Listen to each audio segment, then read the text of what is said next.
Episode number 701, Consuming the Depravita.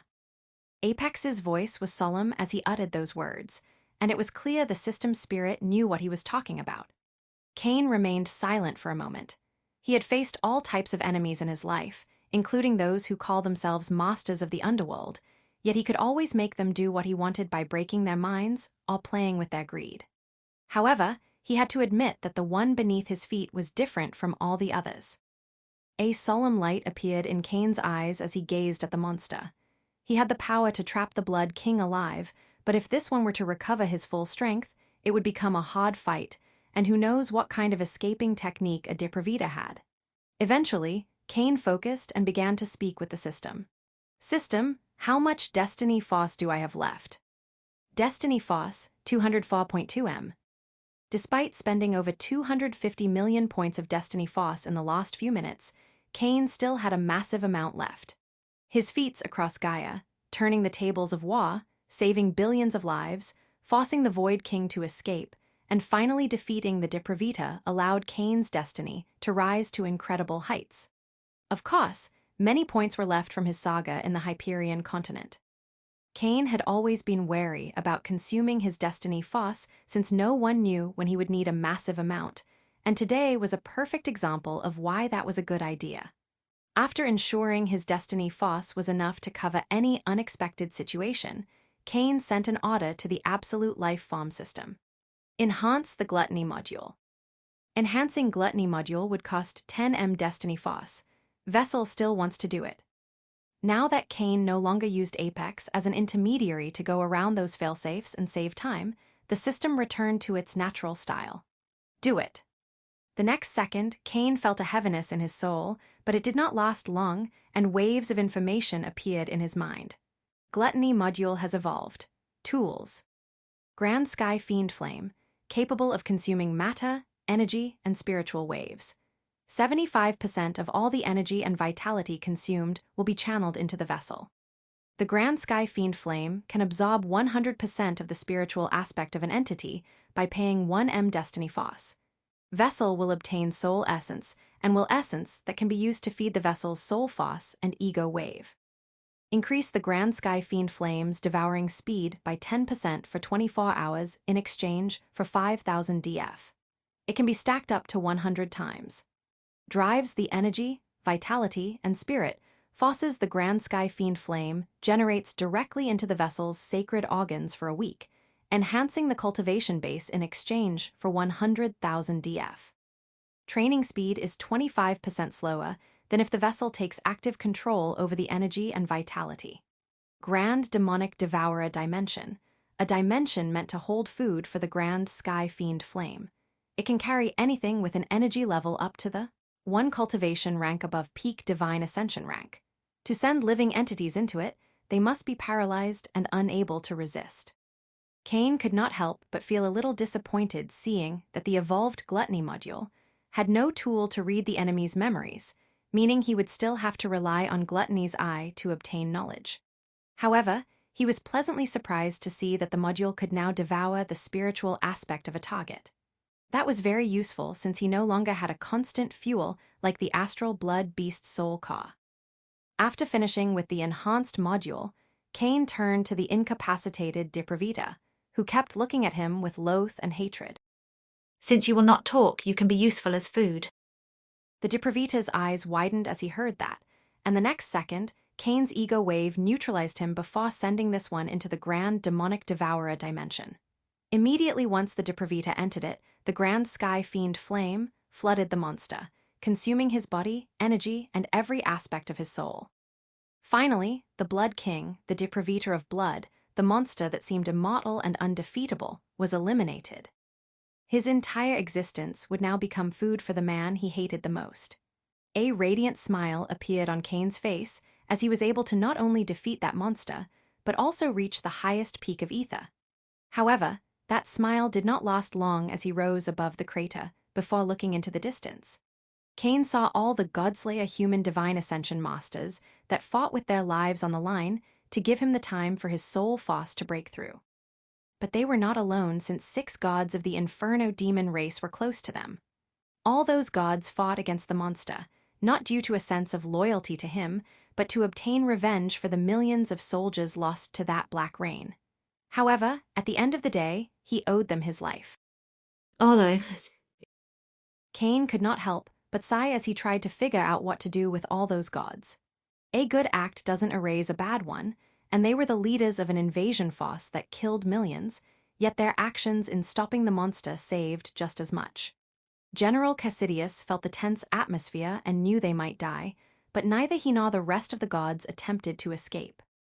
They had burned all their energy and a significant amount of their life force, so they would only be making a fool of themselves if they tried to escape from a monster with superb control over the law of space. Cain's figure suddenly appeared above the gods, his eyes calm and serene as he gazed at the six and went through every war record, learning everything the Inferno Demon Invasion Army had done to determine what he would do with them. Thank you for listening to the Age of Chaos audio story. Pixie FM grows with listeners like you. Support the series by sharing it and join our Telegram for the latest updates.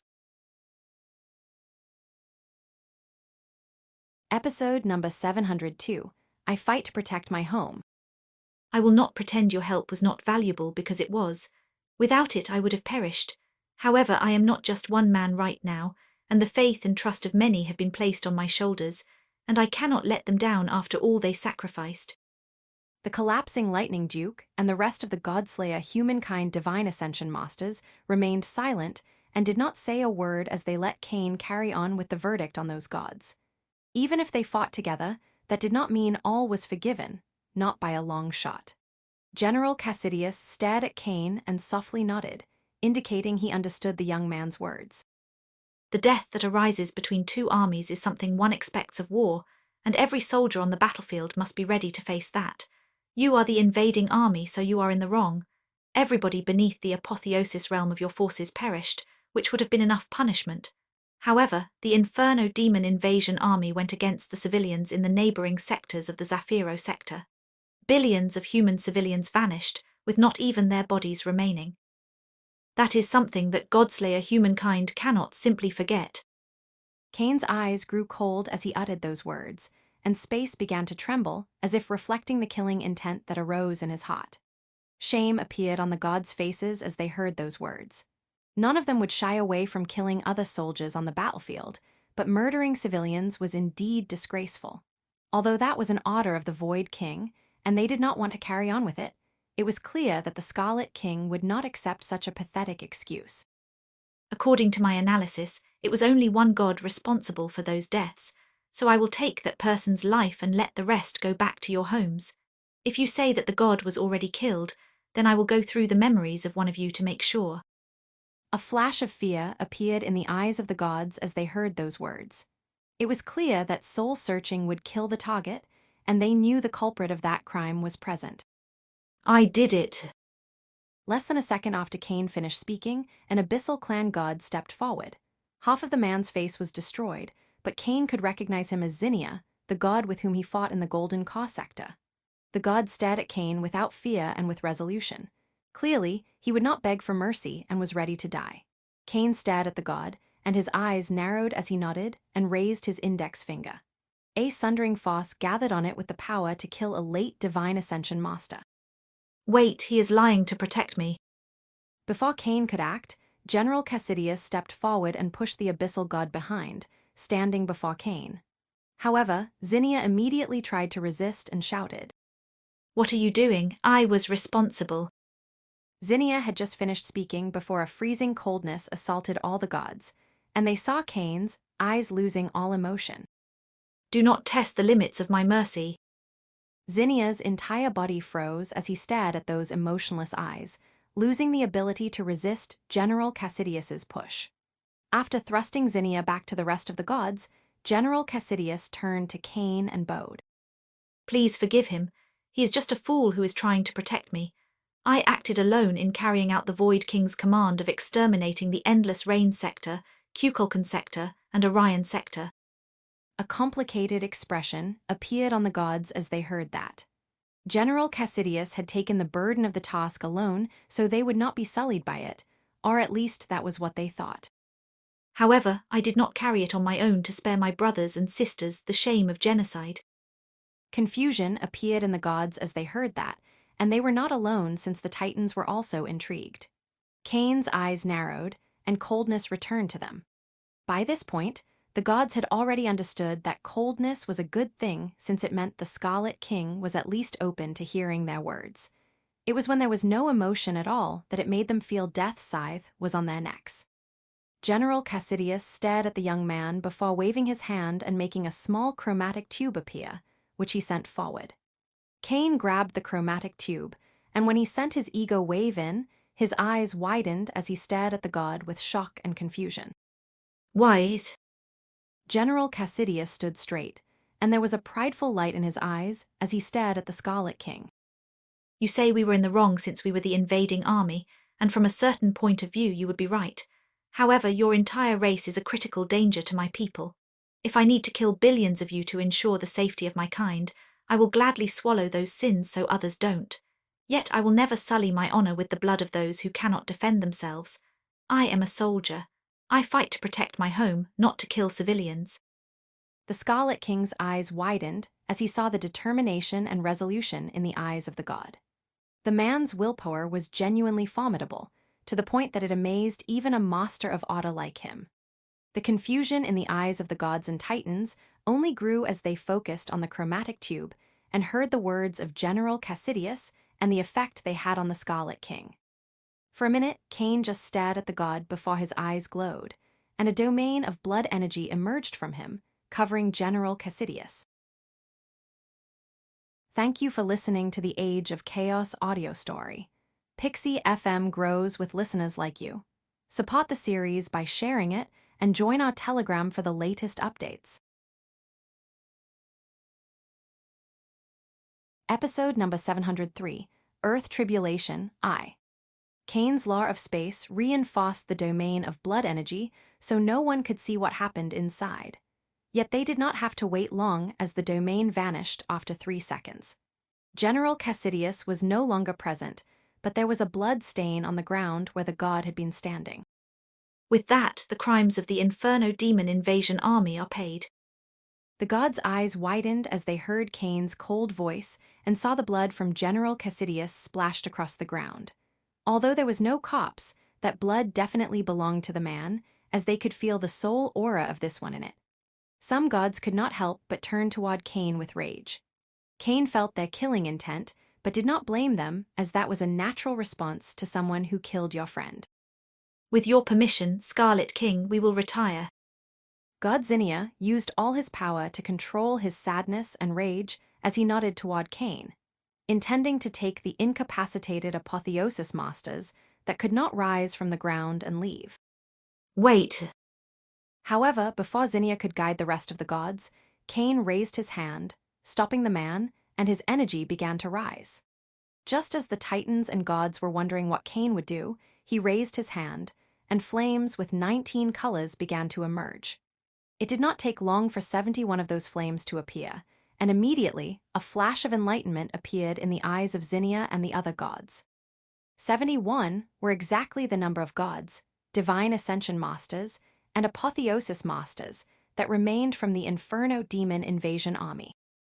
The damage to your bodies will kill all the apotheosis masters and half of the divine ascension masters before you can reach Atlas. Since I said you can return home alive, I will ensure that is the case. Shock appeared in the eyes of the gods as they heard those words. They had all seen the power of those multicolored fires and could not believe Cain would use that force in them. The next second, Cain's ego wave covered the area, generating a cocoon around the Inferno demons present as he sent the flames into each cocoon and triggered the 19 revolution refinements. Immediately, giant waves of world energy flooded the area, all pouring into the Inferno demons and triggering the evolution of their foundation and talent. The effect was not immensely powerful since it was only a 19 revolution refinement. Still, it helped their cells and energy evolve, healing the damage to their bodies and wounded life force. Controlling 71 tribulation enhancements was a titanic task, even if they were 19 revolution refinements. Nevertheless, Cain's soul force had grown much stronger, and his control over energy had improved immensely. By pushing his mind to the limit, he was able to carry on with the process without flaws. The mood of the Titans was not so great as they saw the enemy army being healed, but it was something they could accept given all that had happened, so they remained quiet as Cain carried on with the tribulation enhancement. It took nearly 2 hours for Cain to finish the 71 tribulation enhancements. His face was pale and exhausted, yet his immense vitality immediately began to heal him. As for the Inferno demons, all of them gazed at the Scarlet King with awe and gratitude, especially those who were agonizing and felt how their life force was about to fade at any second before the tribulation enhancement. Of course, they were still wounded, and it would require months, if not years, to fully heal, but that was better than before when they would have perished in a matter of hours. Zinnia and the rest of the gods felt extremely conflicted. While the rage and sadness for General Cassidius remained, they had to accept they felt gratitude to the Scarlet King as the man was honorable and kept his word no matter what. I thank you on behalf of my comrades. We will now leave Gaia, Scarlet King. Zinnia was once again the one who spoke. This time, the man clasped his hands and bowed toward the young man in the sky. You have 72 hours to exit Gaia. Cain stared at the god as he set the timeline, and Zinnia nodded. The gods were fast, using spells to carry on the Apotheosis Masters before flashing north at full speed with the rest of the Divine Ascension Masters. There were still people in the Trinity Dark Tower, so they had to stop there, but there was plenty of time since, at full speed, they should return to Atlas in less than 2 days. The collapsing Lightning Duke waited until the gods were far gone before speaking to Cain. Should we return to the fortress in the Crystal Mountains? Although the coalition was named the Collapsing Lightning Alliance, the Collapsing Lightning Duke did not fool himself into thinking he was still the Force's leader. The one with the highest authority was the young man standing in the sky. Cain stared at the Collapsing Lightning Duke for a moment before softly shaking his head as he looked at the ground with a solemn expression. I cannot leave yet. Wait in the distance and take your missing limbs with you. I will heal your wounds once we return, but it will be easier to reattach them than grow them from scratch. Those words confused the Titans, but then the ground trembled as a catastrophic terrestrial force began to arise. As the vibrations grew more and more intense, it became clear to all what was happening. The Earth Tribulation. The Collapsing Lightning Duke was shocked to feel so much power in a tribulation that was supposed to test an Apotheosis Master. He did not hesitate and grabbed his missing arm before flashing away along with the rest of the Titans, putting hundreds of kilometers between them and Cain. Thank you for listening to the Age of Chaos audio story. Pixie FM grows with listeners like you. Support the series by sharing it and join our Telegram for the latest updates. Episode number 704, Earth Tribulation, I. Cain did not take his eyes from the ground as he felt the strength of the Earth Tribulation growing stronger and stronger. Finally, the land itself began to breathe, and the world's power began to gather within it. Rumbles. Cracks appeared across the landscape, not randomly, but in intricate patterns that pulsed with the raw energy of the Earth Law, displaying a might that surpassed Cain's understanding of the law. Suddenly, an overwhelming gravitational force took control of Cain's body, exerting an overpowering pull on him, drawing him toward the ground. A sharp light appeared in Cain's eyes as he felt that power, and while he could resist it if he were to use his energy, that would diminish the effect of the Earth Tribulation on him, and that was not something he wanted to happen. Boom. Cain made a small crater as he landed on the ground. Before he could even stand up, the earth began to shake with even more violence. These quakes were not mere natural phenomena, but targeted expressions of the Earth Law, seeking to uproot and unsettle, and were powerful enough to affect the mind and senses of someone as strong as the young man. Cain frowned as he attempted to maintain balance and stand firm, but it was proving extremely challenging.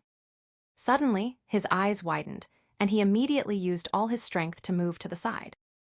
Boom. A small meteorite had just fallen from the sky, as if the Earth Tribulation was plucking them from outer space. Cain managed to dodge it in the last second, but was far from safe as Ma began to fall the next second. The gravitational pull was too strong for him to fly and reduced his speed, while the trembling affected his sense of stability. Cain had grown powerful enough to overcome this tribulation by brute force, but that would be a mistake. He took a deep breath and closed his eyes as he triggered earth attunement, harmonizing his body and soul with the earth. The Titans were gazing at the earth tribulation from a distance. They were over 500 kilometers away from the phenomenon's periphery. Yet, they could feel the gravitational pull that would paralyze them and how each meteorite had the power to crush their bones. Yet, even more impressive was how Cain began to move around the phenomenon. His body seemed to flow with the earth, moving in perfect synchrony as he dodged the meteorites at the last second, showing flawless agility and dexterity. Cain moved with majestic precision, dodging all the meteorites as he seemed to dance around the earth tribulation, and after almost an hour, he stopped moving. He opened his eyes as he felt the world's power begin to change again, fading from the sky and concentrating on the ground. The next second, the dozens of thousands of meteorites that had fallen from the sky began to melt into the earth as bursts of terrestrial force accumulated underground. Cain focused on the earth, and suddenly, he turned around and sent a fist with all his strength. Boom. That punch landed on the body of a massive stone figure that had lunged toward Cain, but just as he destroyed this one, dozens more emerged from the ground and attacked the young man with all their power. Cain's eyes narrowed as he saw those stone figures. He was able to destroy one of them with a single punch, but could feel his arm tremble due to the immense hardness of the humanoid. It would not be easy to destroy them, and the gravitational pull kept hindering his movement, but Cain just took a deep breath and faced the stone figures. Thumpy. Cain's heartbeat burst as he triggered Asura Form, pushing his speed and reflexes to the next level, and attacked. Boom. Boom. Boom. Boom. Boom. Boom. Boom. Boom. Every explosion was a massive stone figure shattering to pieces under Cain's punches and kicks, but every time he destroyed one, two more would rise from the ground, making it seem they were endless. Cain's eyes were sharp and resolute as he kept destroying the monsters, even as the skin on his fists was peeled off and bruises appeared on his legs. Hundreds, thousands, or maybe even hundreds of thousands of stone figures had lunged toward Cain, but every single one was destroyed. Finally, after 4 hours, no more stone figures emerged from the ground. Yet, before Cain could even take a breath, the terrain shifted.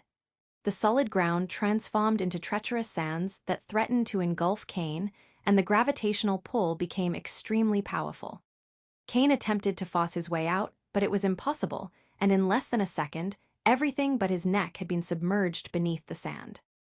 A flash of enlightenment appeared in Cain's eyes as he reached this point and stopped fighting against the fosse, allowing it to submerge him. A suffocating pressure assaulted Cain as his body was buried deeper and deeper into the ground. Instead of losing focus and falling into panic, he began to resonate his body with the more subtle aspects of the law of Earth. The more Cain resonated with them, the weaker the effect of the sands on him, and he reached the point that even as he was hundreds of thousands of meters underground, he felt in complete peace. Cain's body suddenly stopped submerging deeper into the sand, and he saw how the earth began to split apart with him at the center, forming two massive walls covered in razor-sharp crystals. The gravitational force was still present, making it impossible to fly, so the only way out of this place was to scale through those walls. Cain did not hesitate and touched one of the crystals. Surprise appeared in his eyes as he felt that despite the hardness of his skin, the crystal still managed to make a small cut, but even more meaningful was the negative emotion trying to invade his mind and ego. Thank you for listening to the Age of Chaos audio story. Pixie FM grows with listeners like you. Support the series by sharing it and join our Telegram for the latest updates. Episode number 705, Earth Tribulation, EI. A smile appeared on Cain's face as now that his soul force had evolved, and he no longer had to endure the astral blood beast's shattered ego. That pressure was nothing. Rumbled. Yet Cain's smile did not last long as he saw how the walls began to move, closing down on him. Damn it. Cain shouted as he began to scale the walls, moving faster and faster, ignoring the wounds on his arms and legs and severing all those negative emotions that wanted to break his will. Cain ignored the physical pain and severed the negative emotions, but the more he advanced, the sharper the crystals became and the more power the mental attack gained. He was rising hundreds of meters each second. Still, the power of the Earth tribulation cloaked the surface in darkness and affected his senses, making it impossible to know just how long it would take to arrive. Cain just kept moving higher and higher as the walls approached one another. He could feel the distance between them diminishing and was also aware of just how strong they were, meaning that there was a chance they could crush him if he did not make it up in time. After 5 hours of ceaseless scaling, Cain started to feel the edge of the crystals on the other wall on his back. Luckily, at that moment, he saw a flash of light above his head and made the strength of his body explode, jumping up with everything he had. A massive explosion echoed as the walls clashed against each other, with so much strength that cracks in space formed around the division line. Cain had managed to reach the surface in the last second, and there was a sense of trepidation in his eyes as he knew he almost ended up encased. His entire body was covered in small cuts, but luckily, his vitality was so immense that the wounds immediately began to heal. Although his wounds healed, scaling that wall left Cain physically and mentally exhausted. Unfortunately, he did not have time to rest as suddenly the power of the Earth tribulation reached its zenith, and a fantastic scene was displayed. Cain felt how the ground beneath his feet began to tremble with more and more strength before this one suddenly vanished, replaced by the sky. As for the sky above him, it was now the Earth.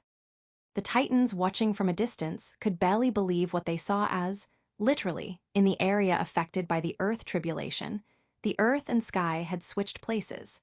Before Cain could even adjust to the fact that the Earth was above his head and the sky beneath his feet, he saw how the power of the Earth tribulation began to concentrate, and soon, a massive mountain rose from the ground.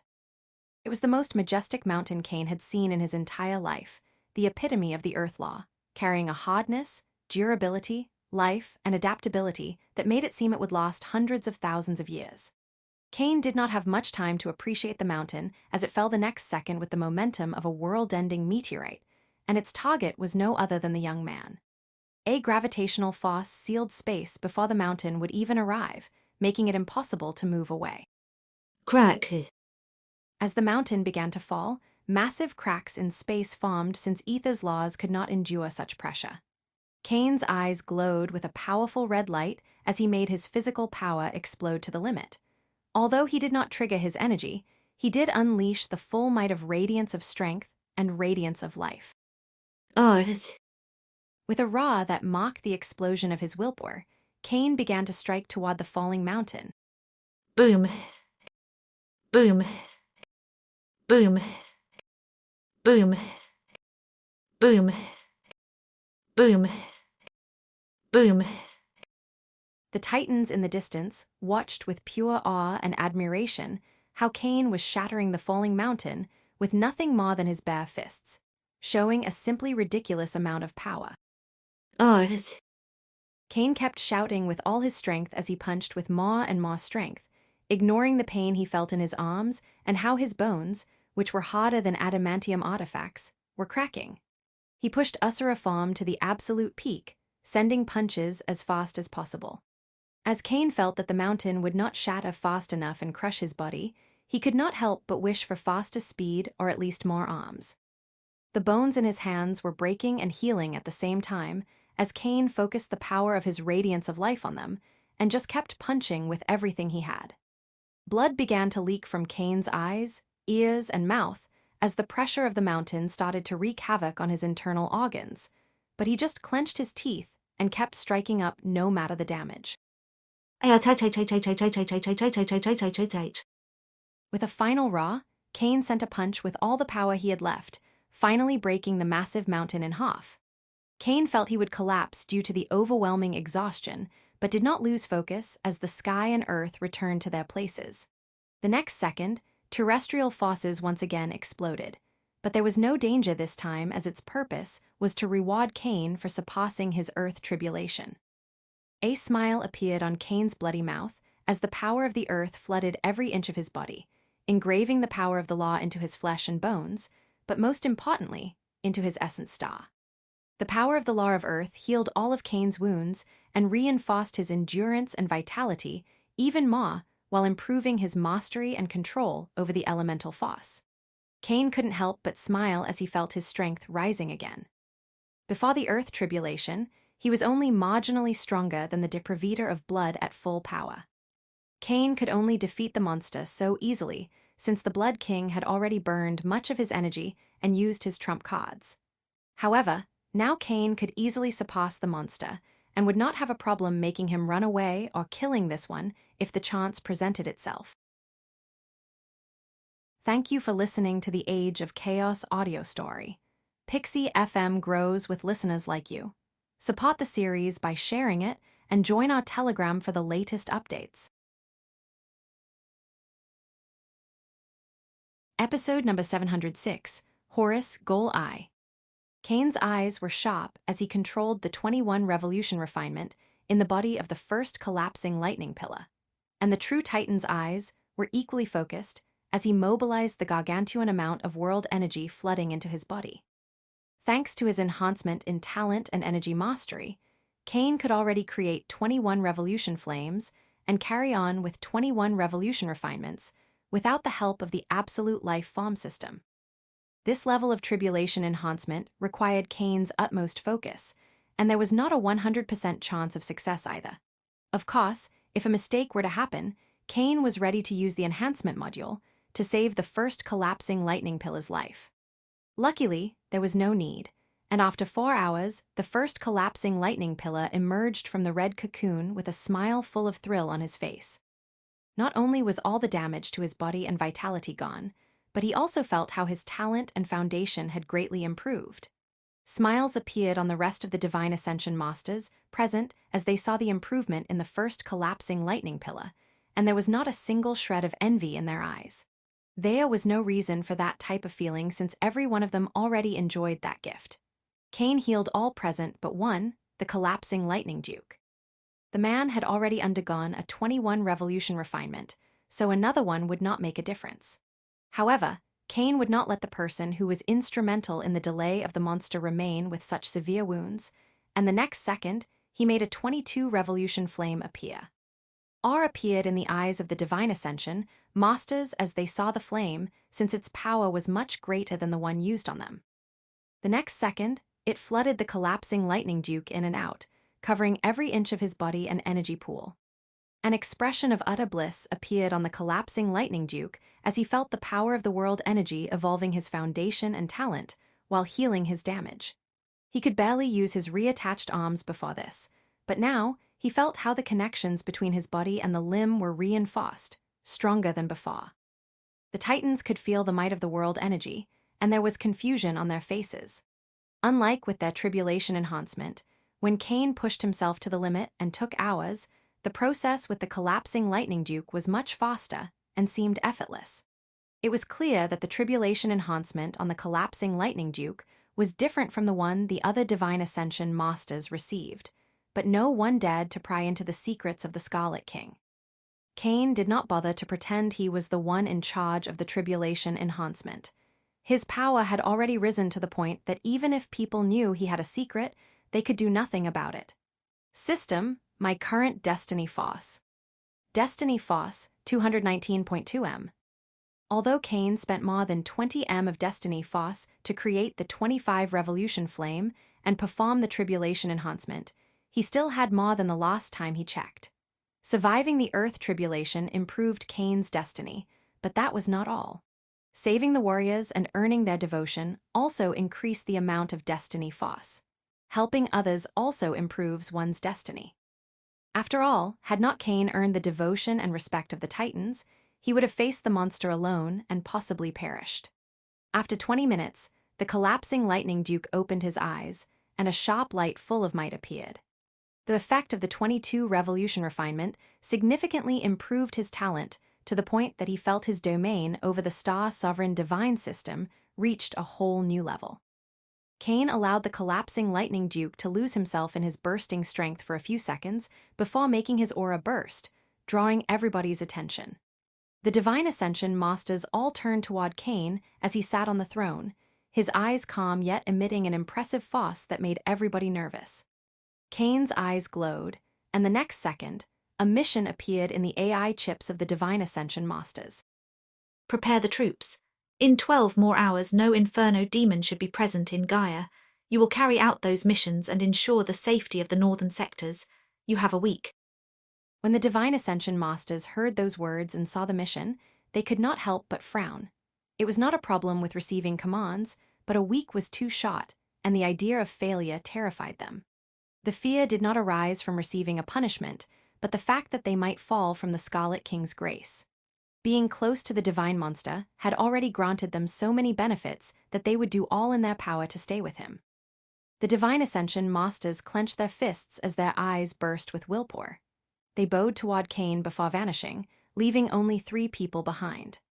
The Collapsing Lightning Duke, the first Collapsing Lightning Pillar, and the Patriarch of the Egon family glanced at Cain in silence. The dynamic between the group had gradually changed to the point the trio could only look up at the young man as they wondered what plans he had for them. Cain did not make the group wait for long, and the next second he waved his hand, making a man appear. The trio immediately recognized the newcomer since it was none other than General Cassidius. The god was supposed to be dead, yet it was clear that was not the case. Immediately, frowns appeared on the true Titans. They did not say a word when Cain healed the Inferno demons and let them leave, but this man was responsible for the death of billions, and that was something they could not ignore no matter what. Thank you for listening to the Age of Chaos audio story. Pixie FM grows with listeners like you. Support the series by sharing it and join our Telegram for the latest updates. Episode number 707, Horus Gol Ea. Cain saw how the trio immediately turned toward him with sharp gazes and disapproval in their eyes. Instead of getting angry, a smile appeared on his face. He needed people who could talk back to him and not simply follow him blindly out of fear or devotion. However, before the true Titans could start with their accusations, Cain made a chromatic tube appear and sent it to them. The Collapsing Lightning Duke, the first Collapsing Lightning Pillar, and Anga gazed at the tube and couldn't help but send their ego waves into it. Immediately, their eyes widened as they saw billions of humans inside, all in stasis.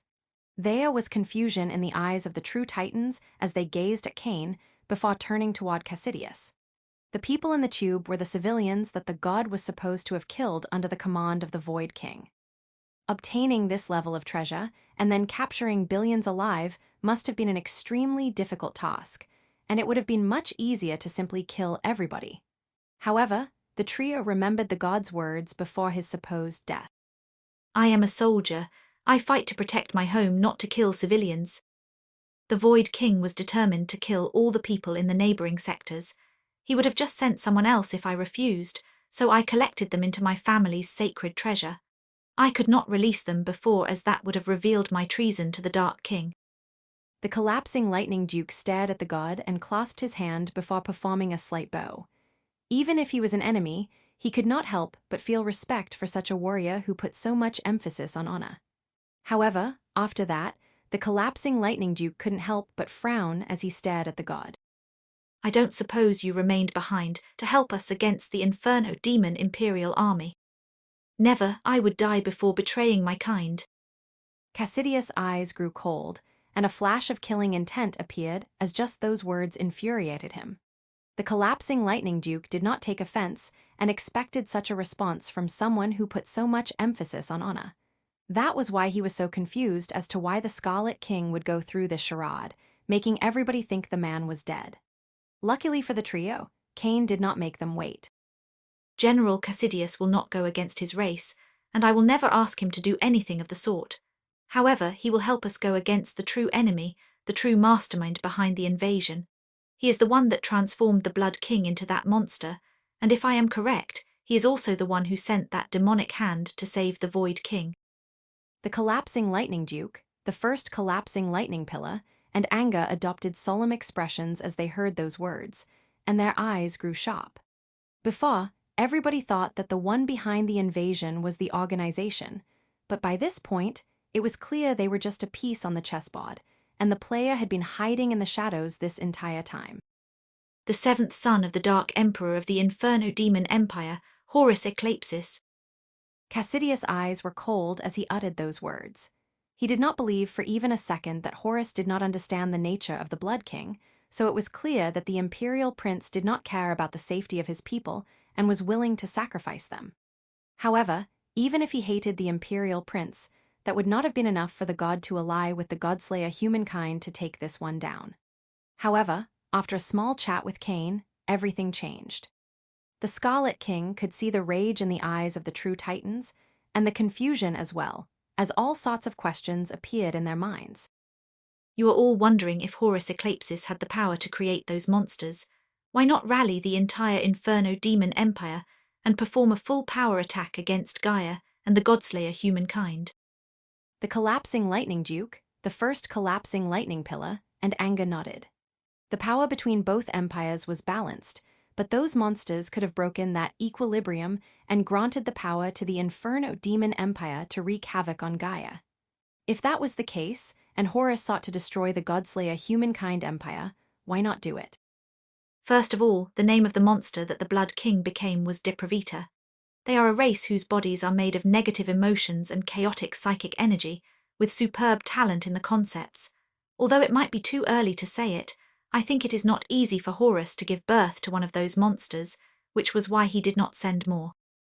The true Titans were surprised by those words and the level of Cain's knowledge, while Cassidius remained silent since he already heard all this, and it was the reason he chose to side with the Scarlet King. Cain allowed the trio to analyze his words for a few seconds, and once he saw they were focused again, he carried on. As for why not mobilize the entire Inferno Demon Empire behind those monsters and attack, I think it is because Horus doesn't seek the unilateral destruction of the Godslayer humankind race.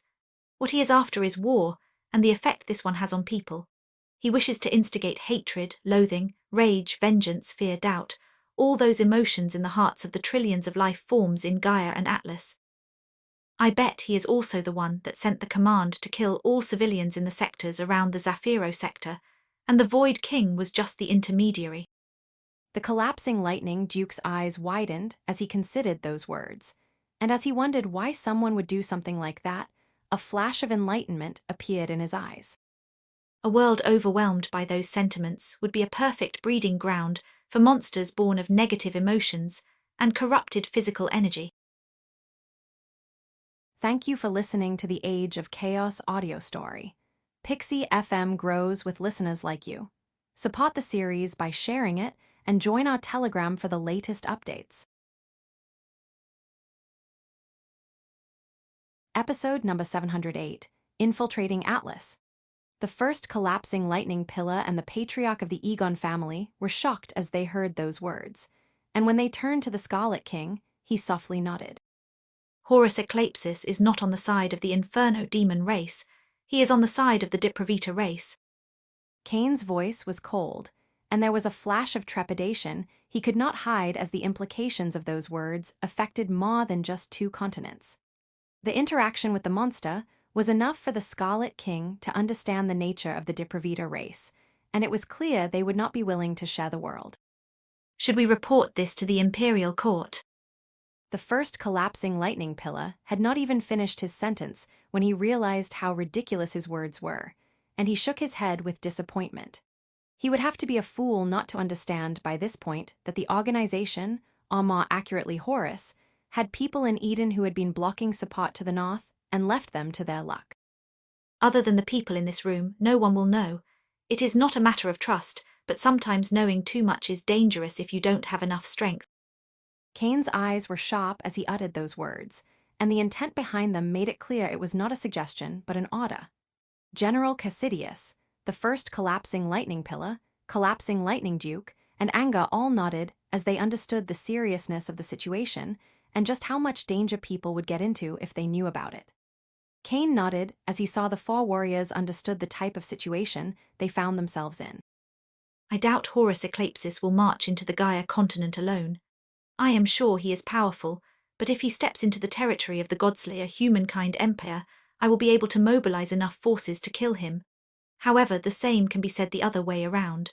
If I go into the Inferno Demon Empire to kill the man, he will mobilize the full power of the Empire, and I would be lucky to even escape with my life, much less take his. The three true titans and God frowned and could not help but nod as they knew Cain's words were true.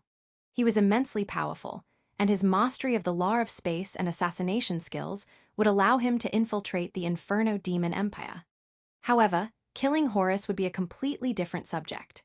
The moment the true gods of the Empire were mobilized, the Scarlet King would be besieged on all sides, and just escaping would be a titanic task.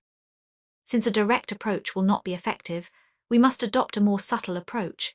Everybody in the Inferno Demon Empire thinks General Cassidius is dead, giving us the chance to use his knowledge and infiltrate the Atlas continent. The collapsing Lightning Duke and the rest nodded as they heard that. No one would be on the lookout for a dead man, allowing them to use the gods' knowledge and resources. Anger, you are the best at infiltration and espionage. You will accompany General Cassidius back to the Atlas continent, infiltrate the underworld, and search for clues about the moves that Horus is making. Anga's face grew solemn as he heard the task, but there was no fear in his eyes as he clasped his hands and nodded. No matter what, they needed to learn Horus' plans since they involved the entire world's safety. Cain was pleased to see the determination and solemnity in the man's eyes, and then his eyes grew cold. I understand that the mission is dangerous, but I will constantly surveil your AI chip, accessing all its information. If you find yourself in a dangerous situation, I will come immediately. Although killing Horus is beyond my current capabilities, I can reach any point on the Atlas continent in less than 12 hours and kill all those that stand in my path, even true gods. General Cassidius' eyes narrowed as he heard those words, and while Cain was not looking at him, it was clear to whom that coldness was directed. The god did not say a word, but softly nodded as he understood the hidden message in the Scarlet King's words. Anga noticed the silent interaction between the duo and only smiled as he felt more relaxed. After all, infiltrating an enemy continent full of people who wanted to kill you was not easy, and the protection of an epic entity like the Scarlet King would come in handy. Cain could see General Cassidius's true nature and knew the man was willing to cooperate since it involved the safety of the Inferno Demon Empire, but that did not mean he would blindly trust him. After seeing that the god understood his message, Cain waved his hand and brought forth a 21 revolution flame. I need you at your peak for this mission, so take this as an early show of my gratitude. General Cassidius took a deep breath as he saw that flame. He already understood its power and knew it might be the key to helping him break through the god tier and become a true god, reaching a battle power that surpassed the limit of the peak divine ascension rank. However, he was not a fool and knew just how deep the schemes and plays of the young man were. The Scarlet King drew people toward him with his divine talent and power, and every time they did something good, he would reward them with gifts beyond their dreams. Before they knew it, they would have become addicted to the Scarlet King's favor, and the idea of losing it was beyond terrifying. I cannot refuse. I appreciate it. General Cassidius only sighed as he understood the dangers of the mission, and bowed to Cain before the tribulation enhancement carried on. Thank you for listening to the Age of Chaos audio story. Pixie FM grows with listeners like you. Support the series by sharing it and join our Telegram for the latest updates. Episode number 709, Pondering About the Astral Sea. Anga and General Cassidius left the tower shortly after the tribulation enhancement was completed and silently headed into the Atlas continent. Their time there would surely be full of danger and tribulations. Cain gave the duo various treasures and trump cards so they could survive long enough in case they were discovered, giving him time to go and rescue them. The collapsing Lightning Duke and the first collapsing lightning pillar looked at Cain, expecting also to be assigned important missions. You two have a single task: find the Shadow King and Undying King. I doubt the duo has managed to go far in such a short amount of time. Only find them and prevent them from escaping. I will take care of the rest. When the collapsing Lightning Duke and the first collapsing lightning pillar heard their mission, they showed complicated expressions. They did not fear clashing with the Dark Kings. Actually, with their current power enhanced by tribulation enhancement, they were eager to fight. However, While the duo were great at war and fighting, they were not so skilled when it came to investigation and surveillance. After all, not everyone could be proficient in every field like the young monster before them. Cain could see the conflict in the eyes of the duo, but immediately calmed their worries. You don't have to worry about the investigative aspect of the mission. I am currently receiving information from every AI chip in the Alliance. The other Titans and the millions of warriors are mobilizing to ensure the safety and stability of the North, but they are also acting as scouts and information sources. I will go through all that information and guide you. Just follow the leads, and I am sure it will not be long before you find the duo.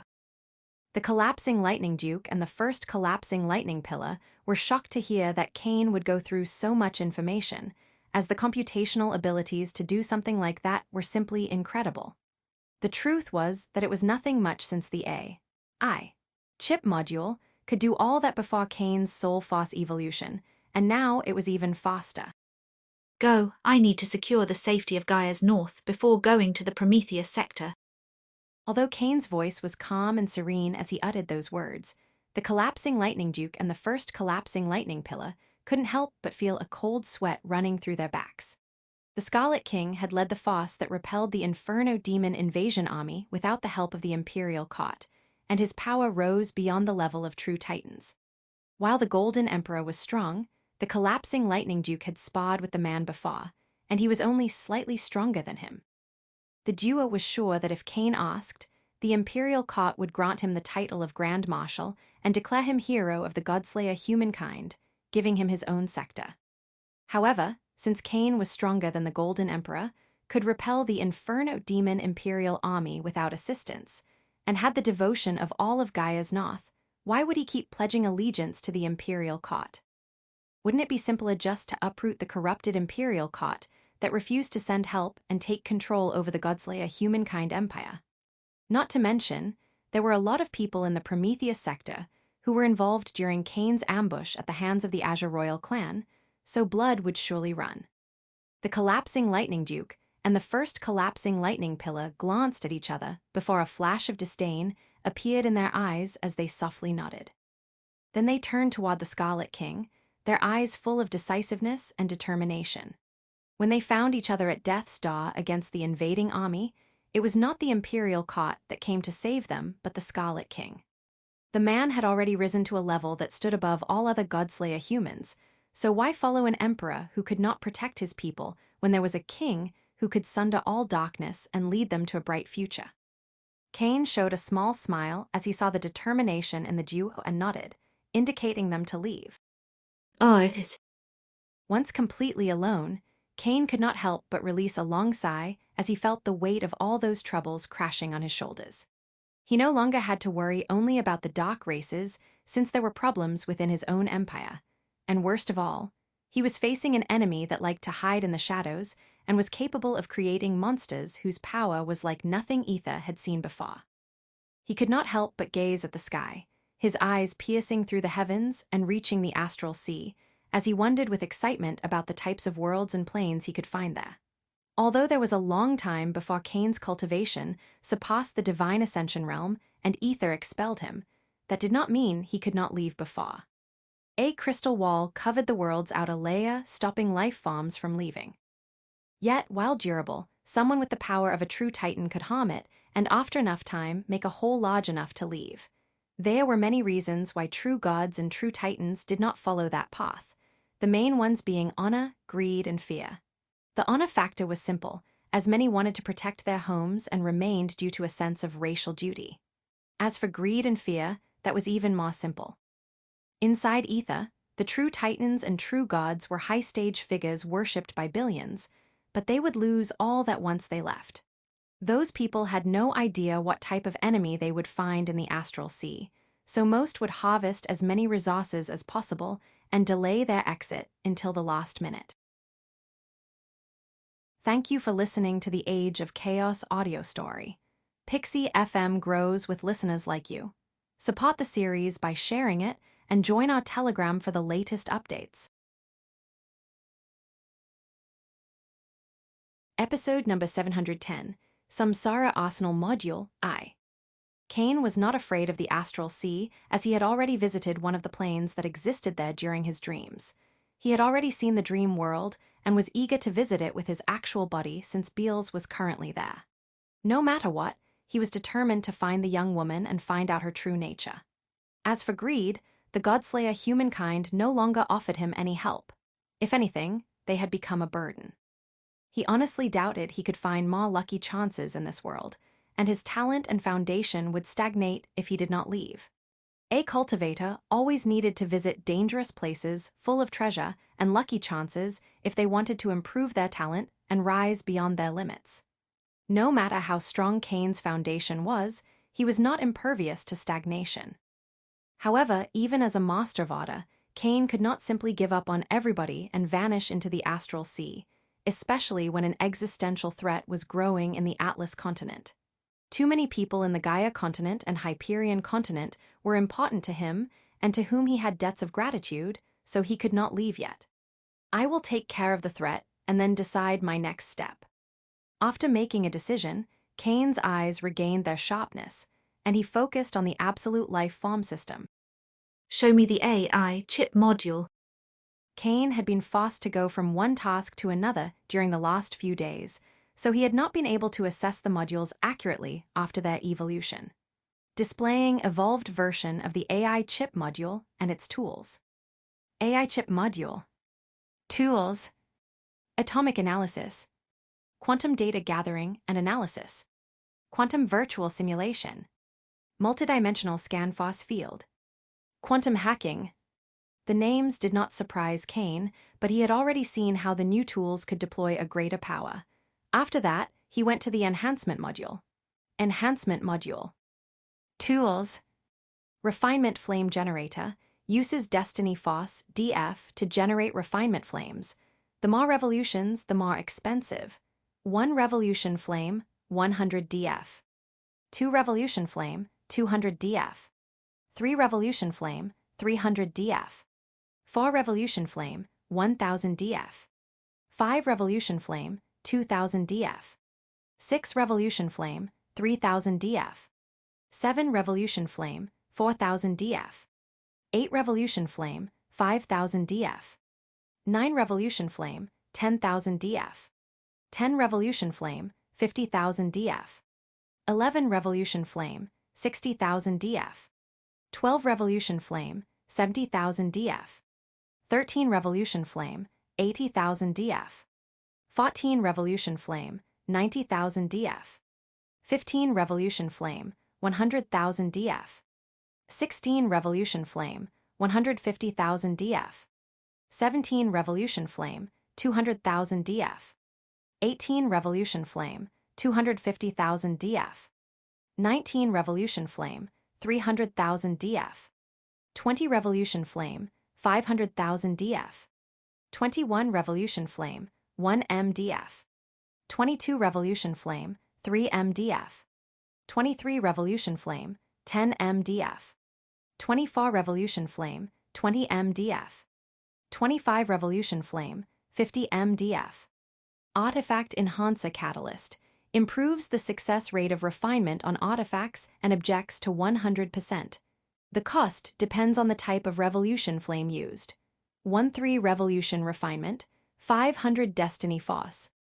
4-9 revolution refinement, 10,000 destiny force. 10-15 revolution refinement, 100,000 destiny force. 16-19 revolution refinement, 300,000 destiny force. 20 revolution refinement, 500,000 destiny force. 21 revolution refinement, 1 M destiny force. 22 revolution refinement, 3 M destiny force. 23 revolution refinement, 10 M destiny force. 24 revolution refinement, 20 M destiny force. 25 revolution refinement, 50 M destiny force. Body Enhancer Catalyst improves the success rate of refinement on physical bodies to 100%. The cost depends on the type of revolution flame used. 1-3 revolution refinement, 2,000 destiny force. 4-9 revolution refinement, 30,000 destiny force. 10-15 revolution refinement, 500,000 destiny force. 1619 Revolution Refinement, 1M Destiny Foss. 20 Revolution Refinement, 2M Destiny Foss. 21 Revolution Refinement, 3M Destiny Foss. 22 Revolution Refinement, 10M Destiny Foss. 23 Revolution Refinement, 30M Destiny Foss. 24 Revolution Refinement, 50M Destiny Foss. 25 Revolution Refinement, 150M Destiny Foss. Once again, Cain received no surprise as all the information was as expected, but it was good to know just how much the new flames and refinement cost. Now the genetic coda module. Genetic coda module. Proceeding to display evolved tools.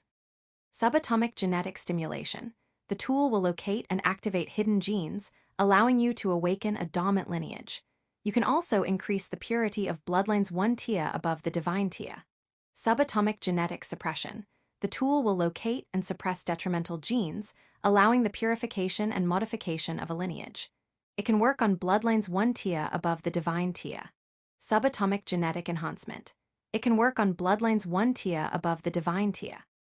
It can deliver a flawless enhancement once per genetic evolution if done in the vessel. Genetic rewrite can override an individual's genome, converting it into the most basic state of their race, clean of any external or hereditary alteration. Cain could not help but feel a little disappointed that there was no new tool on the module. Still, that did not mean they were not helpful. After all, thanks to the subatomic genetic enhancement, Cain could perform a flawless genetic enhancement that improved his base strength by 50%, something very useful in the battle against the Blood King. After all that, it was finally time to unlock the next module. This one was special since it was the last of the Absolute Life Form modules, and Cain was sure it would be impressive. System unlock the next module. Cain communicated with the system without wasting a second and unlocked the last module. Like with the genetic coda module, gluttony module, and enhancement module, he felt a sharp pain in his head along with a sense of great weight on his brain. Yet, this one was much more potent than the previous modules and lasted 10 minutes. Finally, Cain managed to regain his focus and heard a message echo inside his mind. Samsara Arsenal module activated. Thank you for listening to the Age of Chaos audio story. Pixie FM grows with listeners like you. Support the series by sharing it and join our Telegram for the latest updates. Episode number 711, Samsara Arsenal Module I. Cain felt those words echoing in his mind with so much power that he was surprised. It was as if the Absolute Life Form system, which always remained objective and impartial, felt a certain excitement and affinity regarding this module. He did not lose too much time with those thoughts and focused on his soul sea as he saw a small black pyramid inside. It was beyond majestic and radiated a force that he could not even start to comprehend. System. Not wasting time on useless hypotheses, Cain focused on the system for it to explain just what type of module he had obtained. Samsara Arsenal Module, a supreme treasure meant to provide the vessel with all he would need on his future path. It has several layers. Currently, only the first layer is accessible. Tools. Carnage Rebirth Cycle. The Samsara Arsenal will absorb the residual soul and spiritual energy left by all life forms killed by the vessel to form soul automatons. Energy Conservation Cycle. The Samsara Arsenal module is a closed cycle, so all the energy released in spells or attacks remains inside, eventually fused into the matrix of the dimension. This also prevents the true destruction of soul automatons. Samsara Anchor creates a portal that allows other life forms to enter the Samsara Arsenal module's first layer without needing the vessel's presence. To better understand the Samsara Arsenal module, please enter the first layer. Once the vessel is transporting into the first layer, a space car will remain in the main plane of existence, hidden among layers of space. If this one shatters, the vessel will be forcefully extracted from the dimension, going through several spatial storms that might induce severe harm. Cain was still grappling with shock as he heard the description of the new module. Just the Carnage Rebirth Cycle tool was shocking as it involved universal forces that, even for someone with Cain's cultivation and understanding of the soul, was incredible. The dimension was so perfectly sealed that no energy would ever disappear. That meant that even if you fight for hours, killing hundreds of soul automatons, the dimension would only grow more powerful since it would not lose energy but would gain the one you release. Not to mention that it seemed it had a tool specifically designed to allow someone else to interact with the module. Although Kane could use the genetic coda module and enhancement module to help others, the cost increased as a sort of penalty. Kane took a moment to analyze everything. After a moment, he focused, and the next second, he vanished from the room. Although it might seem there was nothing left, if your mastery over the law of space was high enough, you could see a dark car hidden between the dimensions. Kane's eyes narrowed as he appeared in a dimension with a dark sky and barren ground covered in a faint purple mist. The first thing he did was to go through the AI chip module, and a smile appeared on his face as he saw that the multidimensional scan force field tool could inform him of everything happening outside so he would not have to worry about someone coming in and striking the space car. Only then did Kane proceed to inspect the dimensions. However, before he could begin, a look of shock and awe appeared in his eyes as he felt it. A massive change occurred within him, not physically but mentally, as he could feel his cognitive abilities improved exponentially. As Kane was trying to understand the origin of that change, the absolute life form system's voice echoed in his mind. Soul enlightenment mist, purple mist that covers the first layer. It will improve the cognitive and computational capabilities of anyone inhaling it. There is a limited amount, but it can be replenished. Kane's eyes widened as a smile full of thrill and delight appeared on his face. Although improved cognitive abilities might not sound very useful, that could not be further from the truth. There are two parts to cultivation. The first is understanding the principles of the techniques, and the other is mastering them through practice. The first part of every technique required a lot of time, which was why many cultivators stagnated for hundreds of years without being able to advance. Even Kane, with all his talent, had been forced to spend weeks and months meditating over techniques before being able to fully deploy their power. But the soul enlightenment mist would help him with that. It might also push his cognitive abilities to the point where he could meditate on his cultivation and, at the same time, continue his training in professions like genetic coding. Although Kane's talent as a genetic coder might be of the highest tier in Ether, he simply did not have time to train, as the many aspects of his cultivation remained too much of his mental power. Just the purple mist made this dimension unbelievably valuable, as it would improve his communication speed and allow him to focus on his professions, but it was far from everything. His eyes grew sharp as he looked west. Massive metallic pillars rose from the ground for hundreds of thousands of meters, and storm clouds covered the sky. Death Forest, home of the soul automatons. The deeper you go, the stronger the automatons become. The absolute life form system echoed inside Kane's mind, describing that location. Kane softly nodded before gazing to the east, where a massive castle was built. Samsara Sacrificial Ground, home of the Samsara Flame. Kane did not hesitate before walking toward the castle, and his eyes narrowed as he saw no mark of engraving on its walls of any kind. He opened the walls, and just like on the outside, there was nothing meaningful about the castle, making him wonder if someone was trying to hide something or if they just did not bother with aesthetics. However, all those thoughts vanished from Kane's mind as his eyes were drawn to a bright purple flame. Thank you for listening to the Age of Chaos audio story. Pixie FM grows with listeners like you. Support the series by sharing it and join our Telegram for the latest updates. Episode number 712, Death Forest. Kane's eyes widened as he stared at the Samsara flame. Despite having mastered the law of fire to the law integration level, he could not comprehend even the most fundamental aspect of that bright purple flame, and its power was clearly in a completely different league from any other flame he had seen before. Samsara Flame. The core of the Samsara Arsenal module, it is responsible for creating soul automatons and producing enlightenment mist. Any sacrifice made to the Samsara flame will bring forth fortune. The stronger and more precious the sacrifice, the greater the amount of fortune you will gain. Fortune will be transformed into gifts and merit. As he heard the words fortune, gifts, and merit, Cain frowned as these terms were foreign to him, and when he asked the system for a specific description, it remained silent. Cain waved his hand and brought forth an artifact, but just as he was about to throw it into the flame, he heard Apex's voice inside his mind. Brat, the first sacrifice made to any entity will be special and should obtain additional rewards. I advise you to wait until you have something truly valuable to sacrifice. Apex's voice caused Cain's eyes to narrow, and after a moment he softly nodded. After one last look at the flame, he stowed the artifact and left the Samsara sacrificial ground, turning his gaze to the death forest. Cain flashed toward the forest of dark metallic pillars, and as soon as he set foot in it, his eyes narrowed. HUUMMM. The death pillars began to resonate, unleashing a vibrational force that sought to affect Cain's senses and limit the range of his ego wave. A sharp light appeared in Cain's eyes as he focused on his senses, allowing them to overcome the hindering force when he noticed two dark figures rising from the death pillars. One of them wielded scimitars, while the other was enveloped in arcs of lightning.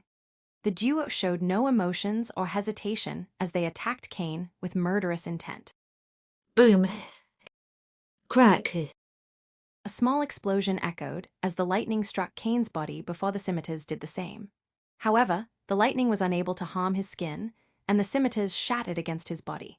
Cain's hand moved extremely fast, and he grabbed the head of the figure with the scimitars with his right hand.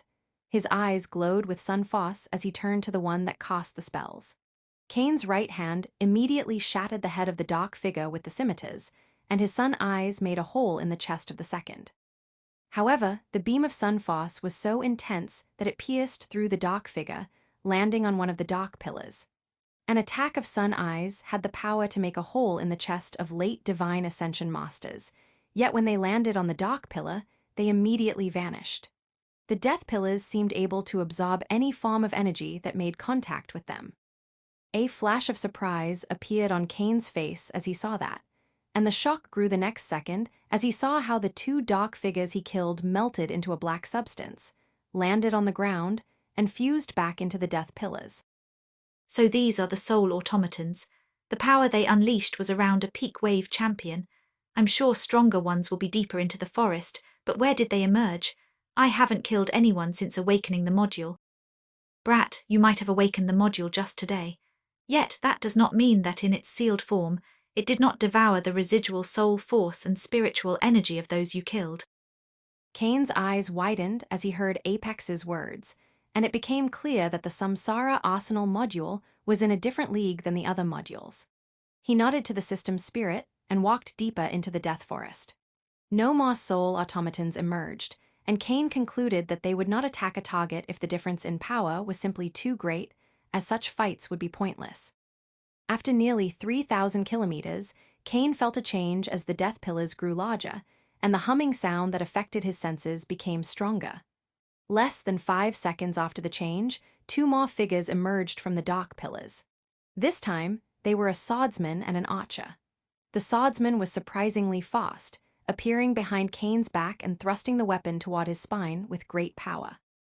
At the same time, the archer charged its bow with powerful flame and shot it toward Cain, combining the might of a spell and the kinetic force of the projectile.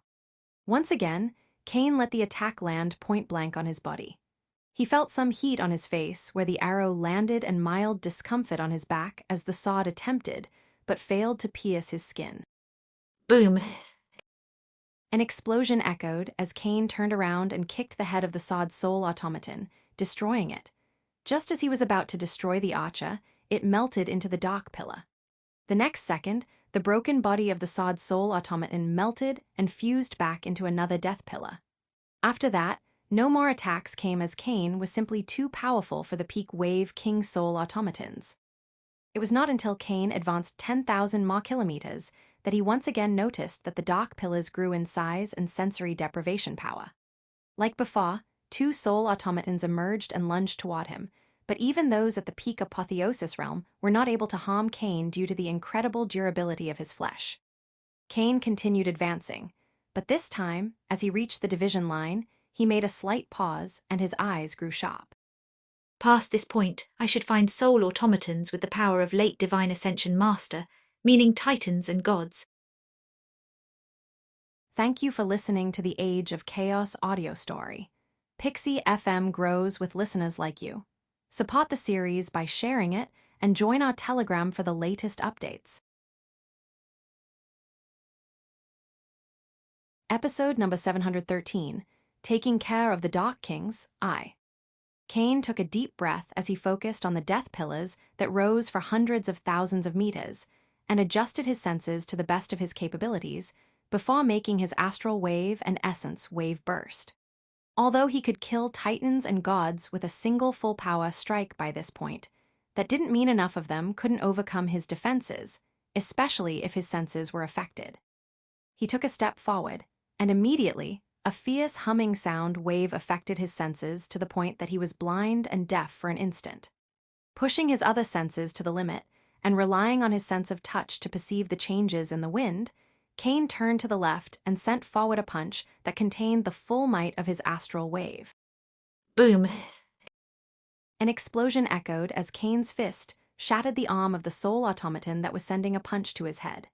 Without delay, Cain grabbed the soul automaton's neck and positioned it in front of him, using it as a shield against the magma blast fired in his direction. The magician's soul automaton showed no reaction at seeing Cain use one of its kind to block the spell and simply prepared another attack.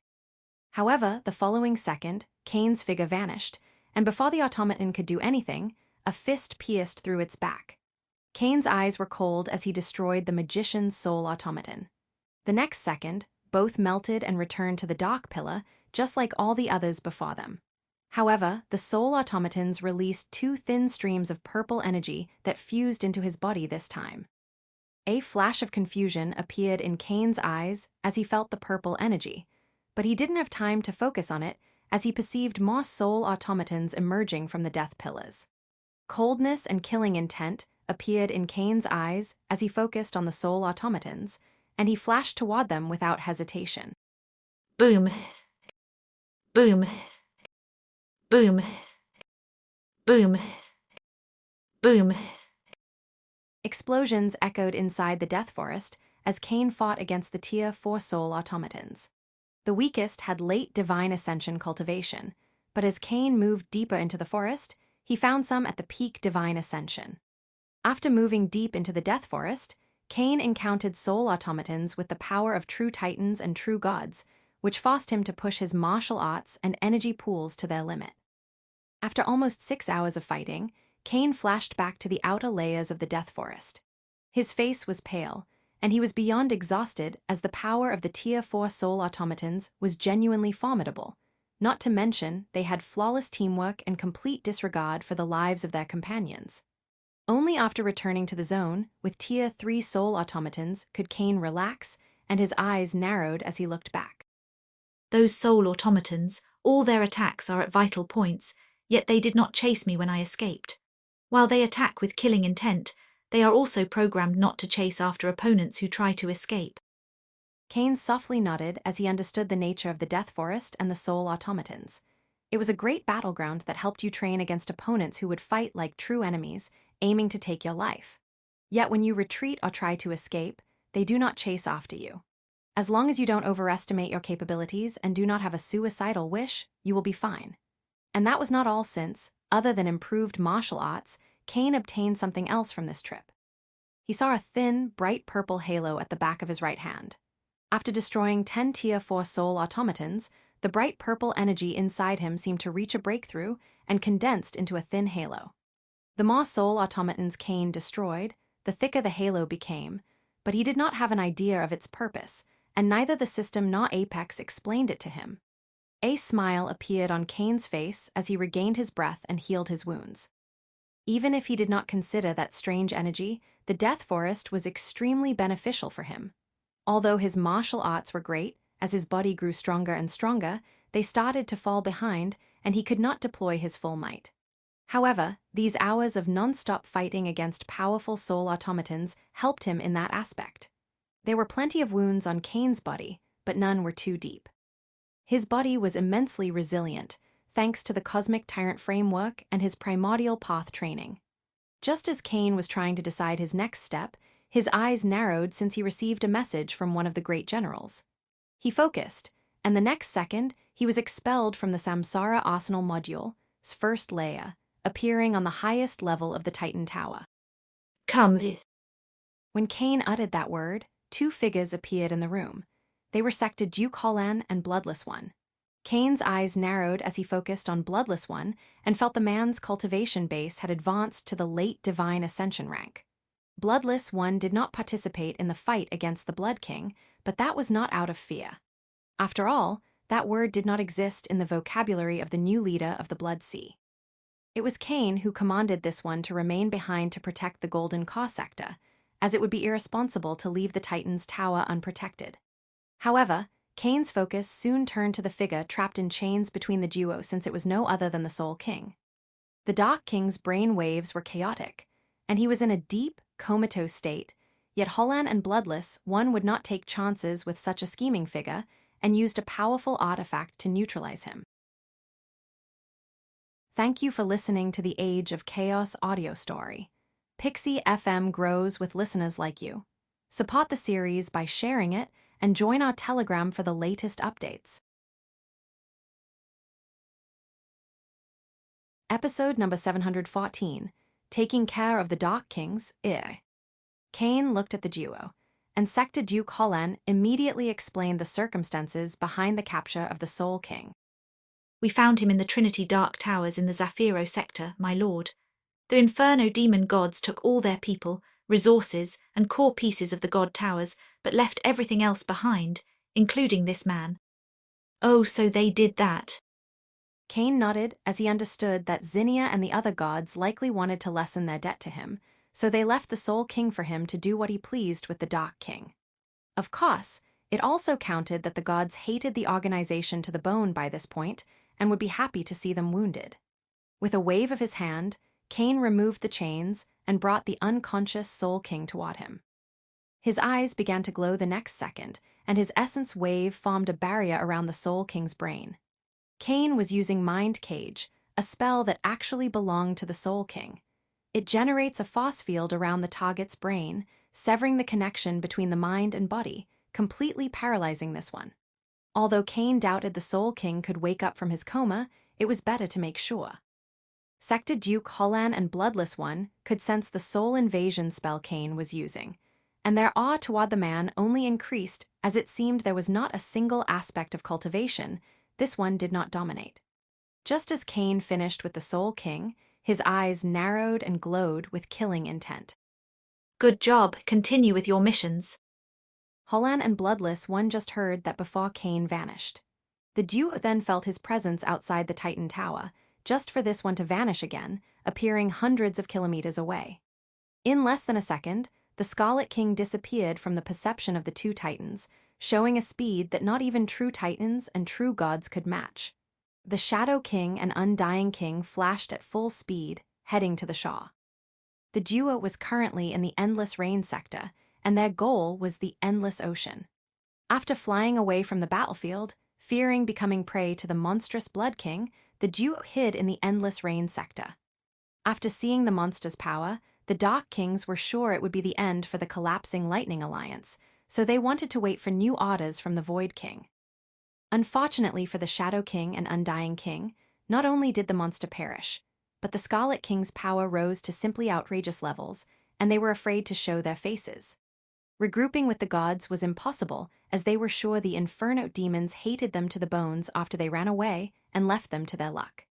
Since Atlas was out of the question and the Void King was not answering their calls, the duo's only option was to regroup with the other Dark Kings in Gaia's south. Unfortunately, they had barely reached the border of the Endless Rain sector when the Collapsing Lightning Duke and the first Collapsing Lightning Pillar discovered them.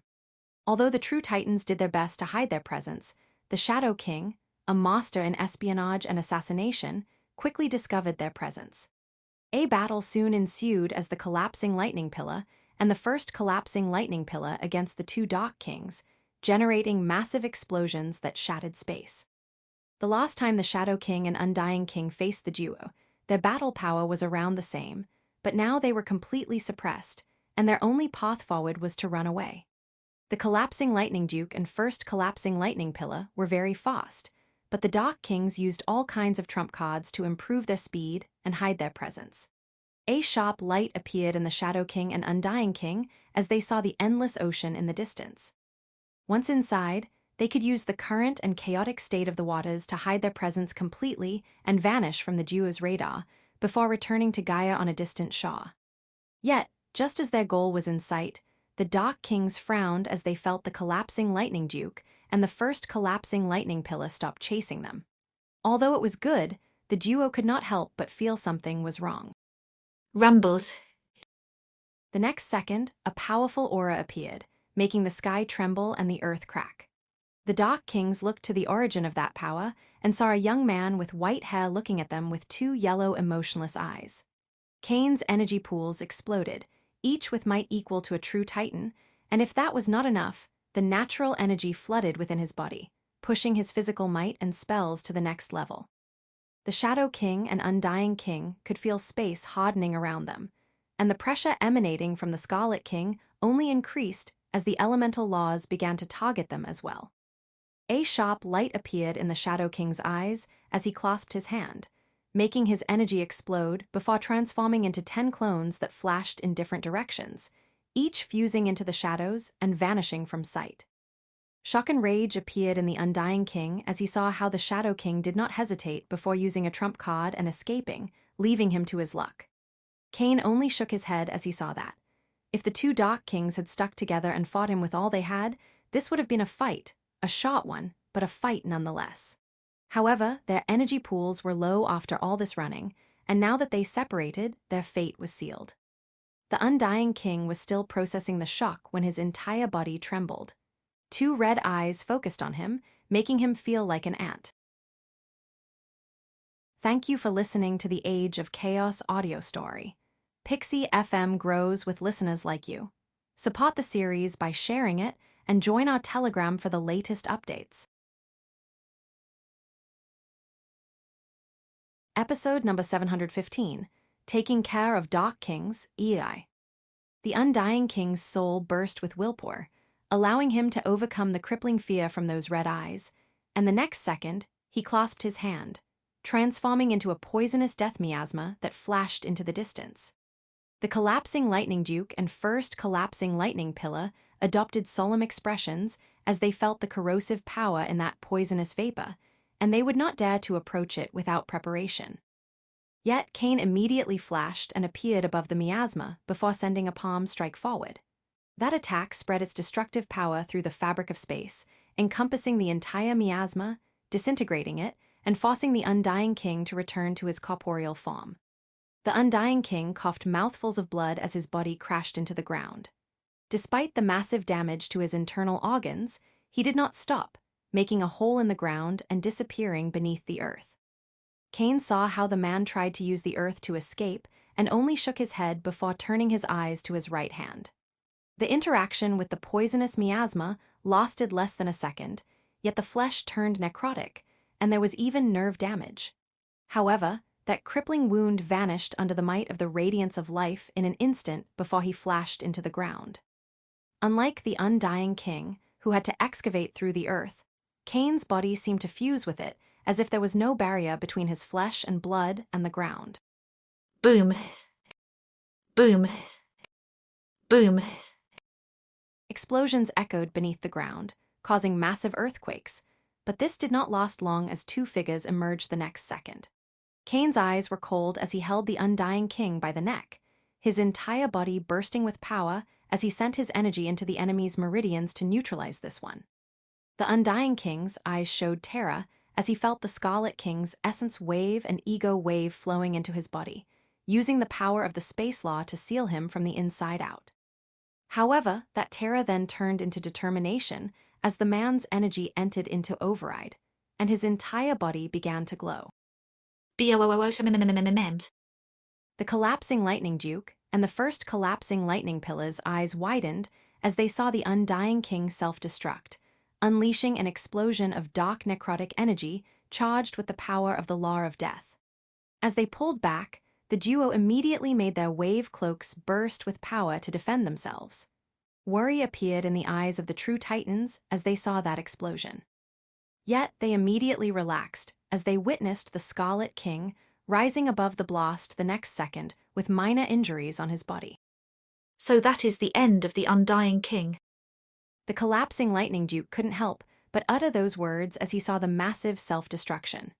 The Dark King, known for his survival abilities and considered immortal by some, was forced to self-destruct due to his enemy's overwhelming power. Of course, the collapsing Lightning Duke did not feel pity for the Undying King and was just surprised by the sudden death of this one. Yet, confusion and shock appeared in his eyes the next second as he saw how Cain dived into the blast of necrotic energy, emerging a few seconds later with a golden amber egg the size of his chest. The Scarlet King did not say a word before his essence wave and ego wave burst with power, flooding into the amber egg for roughly 50 seconds. The amber egg trembled ferociously the entire time, but eventually settled down as the energy inside was sealed. Only then did Cain fly toward the duo and handed them the amber egg. When the true Titans focused on the egg, their eyes widened as they saw a decrepit body inside, the Law of Death's aura flooding every cell. It did not take long for the true Titans to understand that the old man inside the decrepit egg was the actual body of the Undying King.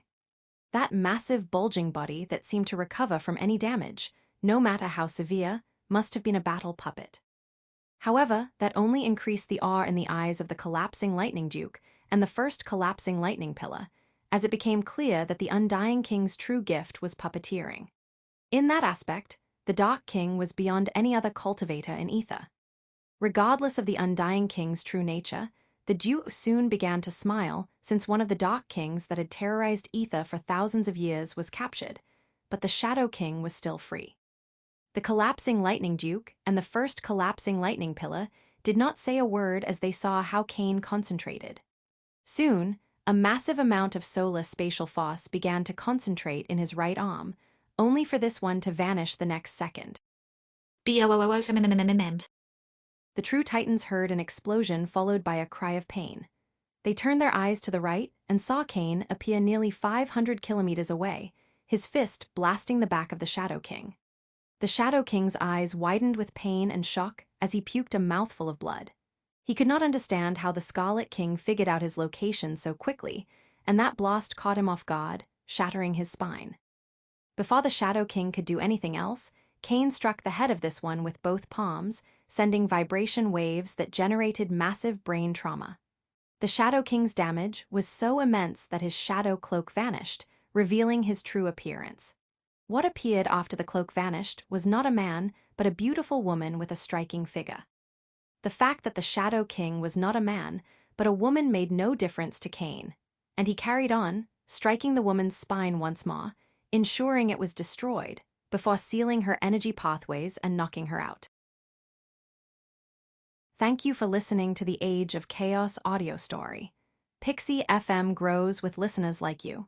Support the series by sharing it and join our Telegram for the latest updates. Episode number 716, The Hero and the Villain.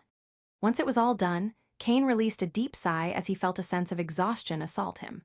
The battle might have seemed easy, but he pushed himself to the absolute limit and faced several dangerous situations. Cain was forced to push his astral wave to the limit and fold space around his body to avoid severe wounds by the battle puppet self-destruction. During the attack on the Shadow King, he charged all his energy into his fist, leaving the rest of his body unprotected. Still, soon, a smile appeared on his face, as there were no more dangers in the north of Gaia, with the Shadow King and Undying King neutralized. Cain was back on the highest floor of the Titan Tower, tending to his wounds as he gazed at the unconscious Shadow King and Undying King. Apex, were you able to figure out their true identity? Although the fate of the Dark Kings was already sealed, Cain wanted to know more about them. Unfortunately, Gluttony's eyes was still not mighty enough to devour true Titan souls, and even if it was, trying to win a clash of willpower against the duo would not be easy. Cain's willpower was still at the limit of the second realm. There was no doubt that his ego wave was mightier than any other individual at mind over wave, but he still needed to solidify his willpower and reach mind over matter. Obtaining a soul force at the Divine Ascension realm allowed Cain the chance to face the 9 heavens ego destruction tribulation, but that did not mean he would just jump toward it. The power of such a phenomenon was designed to destroy the will and ego of monsters like him, so if he was not prepared, the only thing he would gain from facing the tribulation would be death. Luckily for him, the Absolute Life Form module had hacked into the Godslayer Humankind Empire's most secure databases, giving Apex a chance to uncover the Dark King's identities. The Undying King should be part of the Osiric family. They were a powerful noble family that was destroyed 5,000 years ago after the imperial court found out that they kidnapped members of other noble families to make them battle puppets. According to the information, all the Osiric family's upper echelon was butchered, and their ancestral home burned to ashes. Judging by the Undying King's age, this man must have been around 5 years old when that calamity fell, managing to escape through the cracks. Kane's eyes narrowed as he heard the Undying King's past, and he could not help but gaze at this one for a moment. The man saw his entire family destroyed, causing a burning hatred to emerge inside his heart, which he used to grow stronger and pay back all the pain. The Scarlet King could not help but think about the memories of his past life. An overwhelming force also destroyed his entire clan, and he exacted revenge by killing every single man, woman, and child of that empire. Boy, do you know the difference between a hero and a villain. Apex's words drew Kane's attention back from his introspection. The question the system's spirit posed had many answers, but he remained silent and waited for this one to continue. The answer is pain. The hero and the villain face pain that reaches into the deepest parts of their souls, leaving a scar that can never fade. The villain seeks to spread that pain to the entire world, flooding everybody's hearts with it, hoping that it will diminish his own and make him feel better. On the other hand, the hero wants to protect others from those scars, using that pain as fuel to build a better world. The golden humanoid paused at this point, seeing that his words had little to no impact on Kane's state of mind, something to be expected from a master of order. A decisive light appeared in his eyes as he carried on. There was once an ordinary man who was thrust into a world full of chaos and demons. The pain, treachery, and carnage of the world forced him to become a demon himself, an emotionless killing machine that could set entire worlds ablaze and cause the death of billions with a wave of his hand. That man rose to the highest stages of the chaotic world, becoming a master of death and destruction, yet twisting his mind and ego to the point that he could only see darkness. However, one day, that man had a second chance and chose to trust others, obtaining a family and friends who loved him from the bottom of their hearts. This man, who reached the epitome of death and carnage in his past life, chose to protect those he loved from that darkness. He led a crusade through the stars to set ablaze all the evil that exists.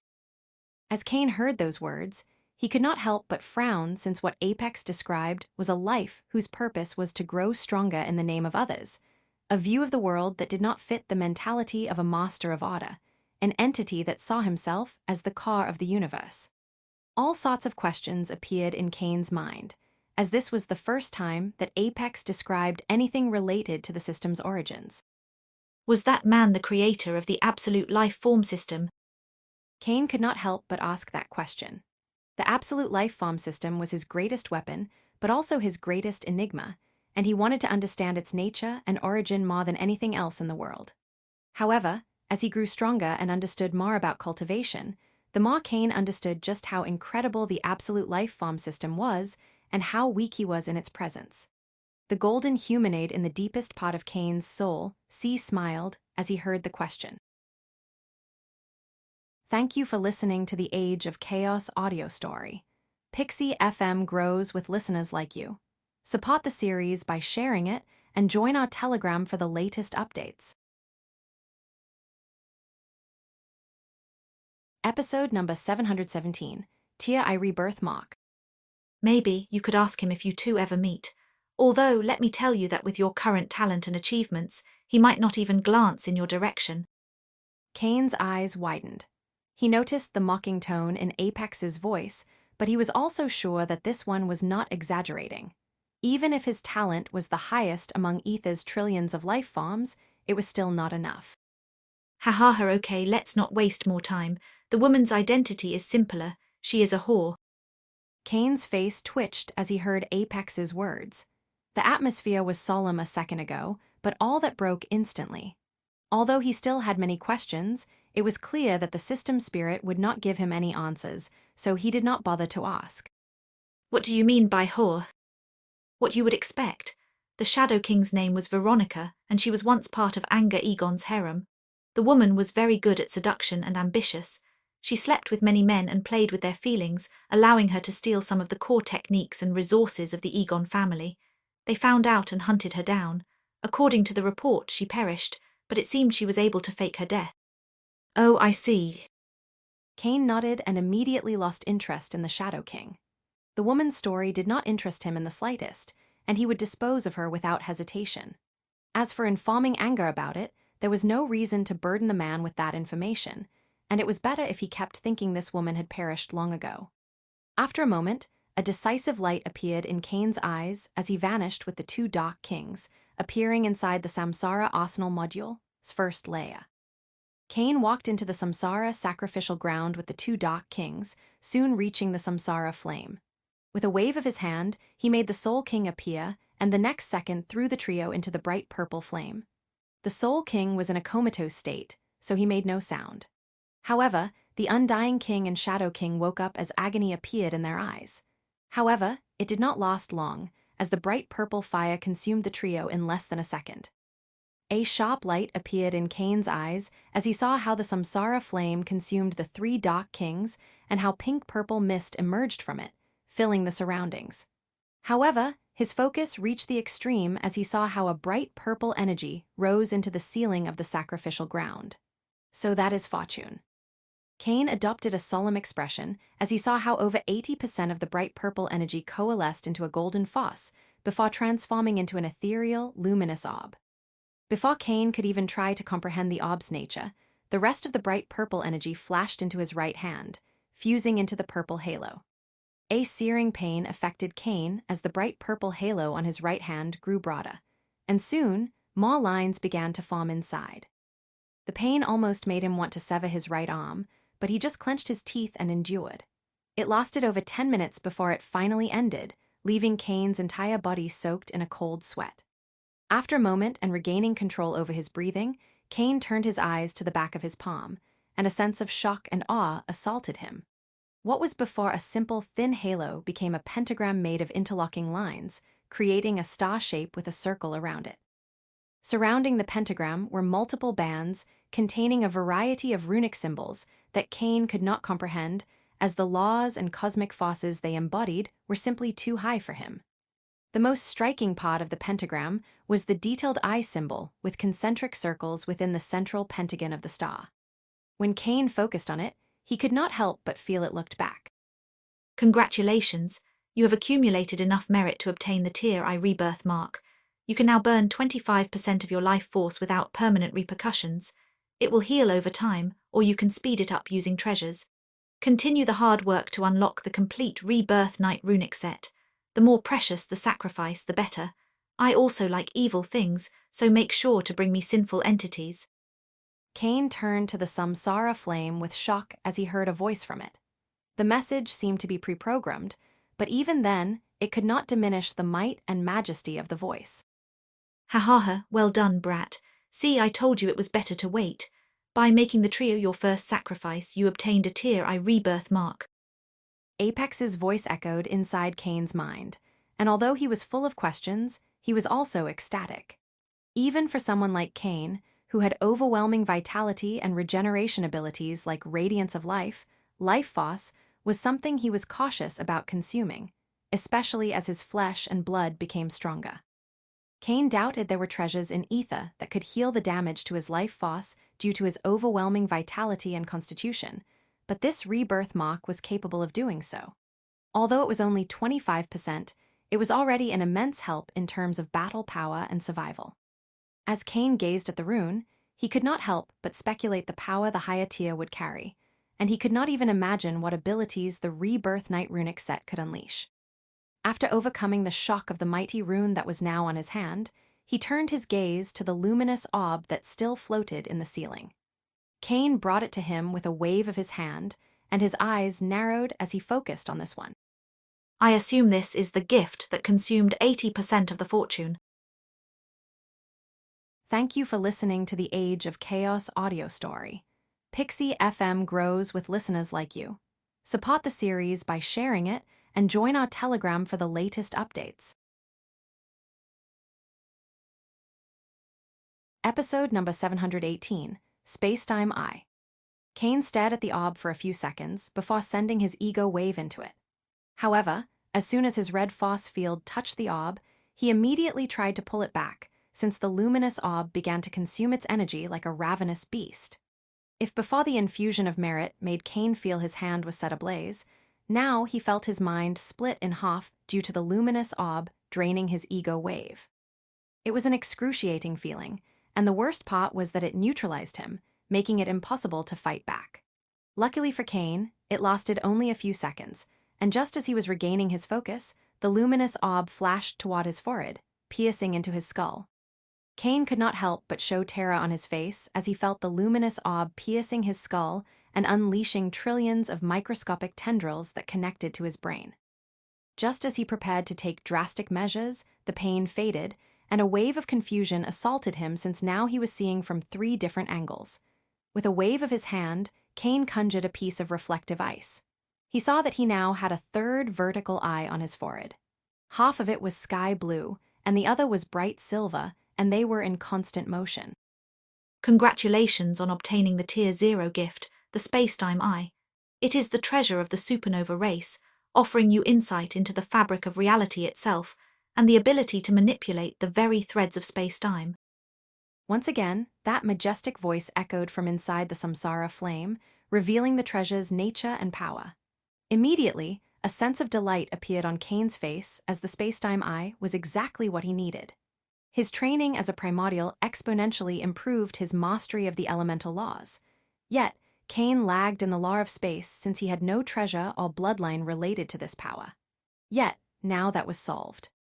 Although Kane had just obtained this 3rd eye, he could feel his affinity to the laws of spacetime improving by leaps and bounds. As Kane focused on his 3rd eye, he could perceive spatial dimensions with greater clarity than ever before and even detect the majestic flow of time to some extent. Was it just luck, or are the gifts related to the needs of the person? Kane could not help but ask as he stared at the flame, but it was clear he would not get an answer. After a few seconds, he turned around and left the sacrificial ground, turning his gaze back to the Death Forest before focusing on his Tier I rebirth mark.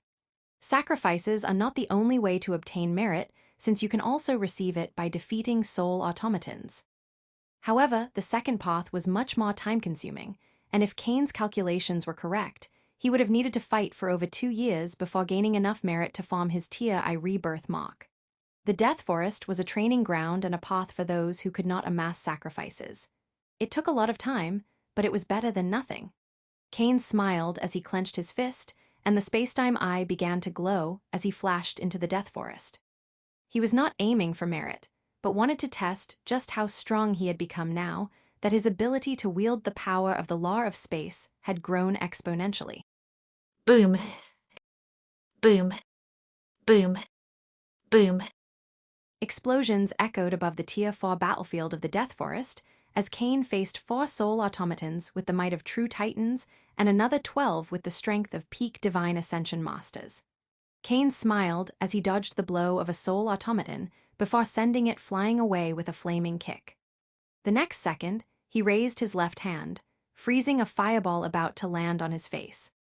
Freezing was not the right word since, technically, what Kane did was trap the spell in a time-space stasis field, transforming the centimeter between the fireball and him into thousands of meters and reducing the projectile's speed. That made it seem as if Kane could freeze the spell with a single move of his hand. Of course, such an ability consumed a massive amount of energy and could only be maintained for a short time. However, that was not a problem since Kane needed less than a second to adjust the vibrations of his essence wave before touching the fireball and redirecting it toward another soul automaton. Boom. Just after blasting one peak Divine Ascension soul automaton to pieces, the Spacetime Eye glowed with golden light, and he moved to the side before sending a kick. A true Titan soul automaton capable of teleportation appeared just to receive a kick to the neck that shattered its spine. Although Kane's mastery over the law of time was very low, The spacetime eye provided a glimpse into the cause and effect chains in the temporal realm, offering him the chance to anticipate and counteract all sorts of attacks. That power allowed the flow to show even greater powers, to the point that he could predict outcomes much sooner, extending his window of response. Kane continued smiling as he improved his martial abilities when suddenly he received a message through his AI chip module, and immediately coldness emerged in his eyes. The fact that he was distracted did not mean the soul automatons would stop, and they carried on with their attacks. Half attacked with a weapon capable of sundering the fabric of space, while the other half fired spells that could unleash a destructive power superior to the H-bomb. Just as they were about to unleash an onslaught, Kane clasped his hand with all his strength, generating golden spacetime shockwaves that sent the soul automatons flying away and even managed to affect the spells fired toward him. Immediately, he focused on the outside world, vanishing the next second. Thank you for listening to the Age of Chaos audio story. Pixie FM grows with listeners like you. Support the series by sharing it and join our Telegram for the latest updates. Episode number 719, Cowardly Titans. Several figures were in the sky above the fortress in the Golden Car sector. Sector Duke Hollan, Bloodless One, and 3 other Titans stood on one side, all showing eyes full of loath and disdain. Opposite them were 6 individuals, 5 of whom were Titans, and the last was a young man with dark hair and golden pupils. Despite being the weakest of the group, he stood at the center with a dignified smile. This young man was none other than Kamel Goldsoul, the 3rd Imperial Prince of the Godslayer Humankind Empire and son of the Golden Emperor. Asher, you coward, how dare you show your face in this place after running away like a coward, leaving the people who depend on you to their luck? Sector Duke Hollan, usually a very peaceful and collected individual, couldn't help but burst with rage and hatred as he glared at the Titan with silver metallic skin next to the 3rd Imperial Prince. Hollan's rage was directed at Asha, but his loathing and disdain extended to all the Titans next to the 3rd Imperial Prince. These were the Sector Dukes who ran away when the Inferno Demon Invasion army reached Gaia, abandoning billions of people in their sectors. Sector Duke Asha maintained a composed expression, showing no concern for the disdain from Hollan and the others. Who do you think you are calling a coward, Hollan? My comrades and I went to the capital for help and managed to bring the 3rd Imperial Prince back with us. Although Lord Kamel is young, he is extremely talented and a master of warfare. It took a lot of effort to convince the 3rd Imperial Prince to come with us. We sacrificed a lot to ensure Lord Kamel could free his time and assist us. With such a distinguished figure, we will surely overcome the tide and defeat the Inferno Demon Invasion army. Kamel remained silent, simply basking in the praises from the Titans. Sector Duke Asha turned to Hollan with a wide smile as he saw everything going according to his plan. Hollan, there is enough merit and praise for all of us. We should gather our forces and deliver the final blow to the Inferno Demon Invasion army, making our names resonate through Eden. Hollan was honestly shocked by the shamelessness of Asha's statement. Asha fled like a coward when the Inferno Demon Invasion army arrived, but now wanted to pretend he had contributed to the victory and claim part of the glory when the war was over. Just how disgusting can your filthy soul be? Hollan's eyes turned cold as he stared at Asha, and killing intent soon emerged. If these 5 Titans had stayed, the casualties in the war against the Inferno Demon Invasion force would have been much lower. Yet, these people showed no remorse and even pretended to come to help in order to take the credit. It wasn't just Hollan who was enraged. Bloodless One and the other 3 Titans also burst with rage and killing intent, ready to lunge at the cowards and tear them to pieces. Sector Duke Asha and the other 4 cowardly Titans were shocked at the group's killing intent and sensed danger. They were supposed to be equal in strength, yet Hollan and the others seemed much stronger. HMPH, how can a mere Sector Duke show such hostility towards fellow Titans? I will make sure my father knows about this. Before Hollan could make a move, the 3rd Imperial Prince stepped forward and shouted, immediately using the name of the Golden Emperor to suppress them. When Hollan saw the 3rd Imperial Prince, he clenched his teeth. He felt nothing but disdain for the young man who went along with this shameless act. Yet, he did not dare to attack the bloodline of the Golden Emperor. Asha smiled smugly, seeing that Hollan and the others dared not attack in the presence of Camel. Ha, brothers, there's no need to let your feelings get the best of you. Let's unite our forces to protect the north of Gaia as a single force. There is more than enough glory to share.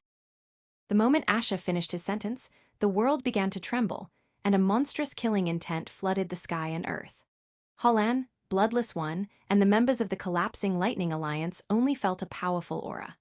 Yet, Asha and the other cowardly titans felt as if they were plunged into rivers of blood, fearing they were in the jaws of a monster ready to tear them apart. The third Imperial Prince saw Asha and the other titans turn pale and tremble. He then turned to the source of the aura and saw 3 eyes glowing with red light, freezing his heart. Cain stood in the sky with emotionless eyes as he gazed at Sector Duke Asha and the other cowardly titans. He loathed cowards, but what he truly despised from the bottom of his soul were hypocrites. The fact that these 5 dared to return and demand a role in a war that was already over made him feel sick. When Hollan, Bloodless One, and the other 3 titans saw Cain, they immediately formed 2 rows and adopted a military stance. Despite their might and status, they behaved as regular soldiers in the face of their highest commander. The third Imperial Prince needed a moment, but regained the ability to think. He couldn't help but clench his fists as he observed Cain's figure. The young man still remembers how he had laughed from the bottom of his heart when he heard the news that Cain had perished at the hands of the Blood King. But a few weeks ago, news of his return spread across the entire Gaia continent. The main reason Camel came with the cowardly titans was to gain merits, but he also wanted to suppress that young man who dared to embarrass him. However, now he could barely speak in the presence of this one, and could not understand how Cain had become so strong in such a short amount of time. Thank you for listening to the Age of Chaos audio story. Pixie FM grows with listeners like you. Support the series by sharing it and join our Telegram for the latest updates. Episode number 720, Golden Emperor Incarnation. Cain barely glanced at the third prince as he exerted even more pressure on the coward titans. He combined the full might of his ego wave with the power of the law of space, transforming the sky into a nightmarish ocean before speaking in a voice full of coldness and disdain. General Hollan, why are those 5 traitors not in chains? Sector Duke Asha and the other cowardly titans were shocked and terrorized when they heard how the young man, who could freeze their hearts, branded them traitors. That feeling only grew stronger when they saw how Sector Duke Hollan's eyes glowed with resolute determination and turned toward them with indiscriminate killing intent. Who do you think you are to brand titans as traitors? What evidence do you have? The third Imperial Prince shouted toward Cain. He was still shocked, but his envy and hatred toward the young man were enough for him to raise his voice. Cain turned toward Camel, speaking with a voice full of disdain. I say they are traitors, so they are. It is as simple as that. Those words carried such overwhelming might that shocked all who heard them. It was like a god-king passing down a verdict, and there was nothing people could say against it. Even the imperial decrees passed down by the Godslayer humankind's emperor did not carry such tyrannical might. The more Cain shined, the stronger the envy and hatred Camel felt, leading him to shout again. My father will punish you for your arrogance. Cain could only shake his head in disappointment when he heard an imperial prince's words. He then took a deep breath as his strength exploded. Boom.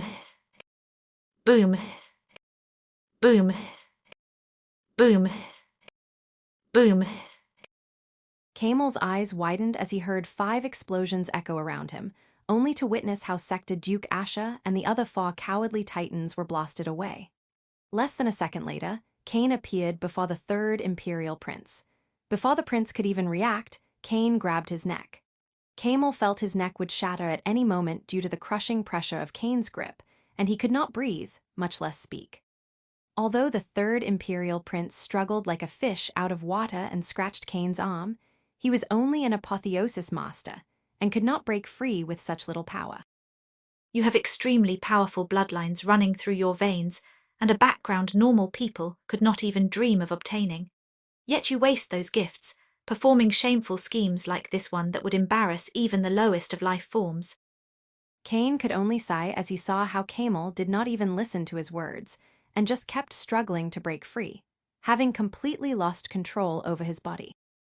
Ah, you are such a waste. It is better to get rid of you now. A flash of killing intent appeared in Cain's eyes as he prepared to blast Camel's head to pieces when, suddenly, the bracelet on the man's wrist began to glow with powerful golden light. Boom. Boom. Boom. Golden shockwaves emerged from the bracelet, unleashing an immense repulsive force that sent Hollan, Bloodless One, and the other Titans away. However, Cain managed to resist them as he unleashed the full might of his cultivation. The golden force then covered Camel's body, trying to take him away, but Cain unleashed the full might of his physical power, keeping his grip on the man's neck. The bracelet attempted to take Camel away for nearly 10 seconds before stopping, instead generating a golden figure. Although it was only an energy incarnation, there was a flash of ego and will in its eyes, making it clear he was connected in real time to his origin.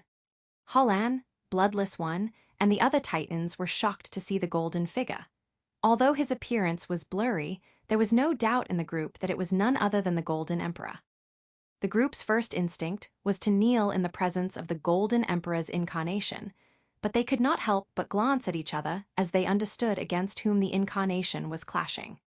The Titans silently nodded as they stood straight, not saying a word but making clear their stance and with whom they aligned. A sharp light appeared in the golden incarnation as he saw the reaction of Hollan and the rest, but he did not lose time with them, instead immediately focusing on Cain, who still had a tight and suffocating grip around Camel's neck. Cain's eyes were calm and serene as he glanced at the golden incarnation. Titles and age mattered little, and he only cared about the individual. The Golden Emperor was supposed to be the shield of the Godslayer humankind. Yet, he never showed himself during the Inferno demon invasion that set the entire north of Gaia ablaze. However, now that his son was in danger, he acted. In Cain's mind, there was nothing wrong with focusing on your loved ones and ignoring the rest, since that was the mentality of a master of order. But it also meant that any respect he might have had for the figure of the Emperor no longer existed, as he saw the man as nothing more than a true titan of the Godslayer humankind. The Golden Emperor could see the indifference and aloofness in the eyes of Cain, and he immediately understood that his status and name meant nothing to the young man. He couldn't help but clench his fists at this realization, since it had been hundreds of years since someone dared to look at him like that, but in the end, he could only sigh. This was only an energy incarnation, and its power only matched a Titan's. Not to mention that the Golden Emperor felt that even if his actual body was present, he could not forcefully break that grip over Camel's neck. Ah, Scarlet King, can you let go of my son? I would appreciate it and would not forget. Thank you for listening to the Age of Chaos audio story. Pixie FM grows with listeners like you. Support the series by sharing it and join our Telegram for the latest updates. Episode number 721, Levi's Revenge, I. Ah, Scarlet King, can you let go of my son? I would appreciate it and would not forget. Although Hollan and the others remained steady and strong in the presence of the Golden Emperor's incarnation, they were still shocked to hear those words coming from the Emperor of the Godslayer humankind. Cain's eyes were peaceful as he stared at the incarnation before turning toward Camel, not bothering to hide his disdain. I owe you a favor for your assistance during my time in Eden. However, you only have one favor. Are you sure you want to use it on this? The Golden Emperor incarnation's eyes narrowed as he heard those words, and he could not help but sigh. He might be my greatest disappointment, but he is my son.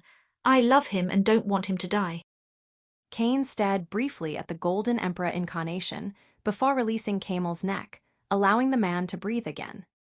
Camel began to cough as he soothed his neck before slowly raising his eyes and staring at Cain with hatred. Boom. The third Imperial Prince had barely glanced at Cain before this one gave a slap with so much strength that it shattered part of the bones on his face and sent him crashing into the ground. The Golden Emperor incarnation could only shake his head as he saw how his son still dared to act like a temperamental child despite facing someone who would not hesitate to kill him. Ultimately, the incarnation glanced at Cain one last time before transforming into golden energy that covered Camel's body and brought him away from the sector. Hollan, Bloodless One, and the other Titans gazed at Cain with awe and admiration as they saw how this one managed to face the Godslayer humankind emperor as if it were nothing.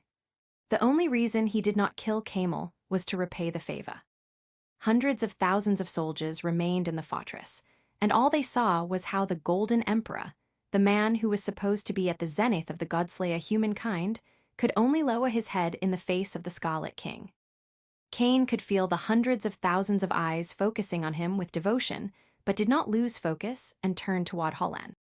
Get the traitors and leave them in the dungeon. Make sure they cannot commit suicide. Sector Duke Hollan nodded solemnly as he and the other Titans flashed toward Asha's group. Although Cain considered sacrificing the group to the Samsara flame, he doubted the amount of fortune he could obtain from them would generate a powerful enough gift or merit.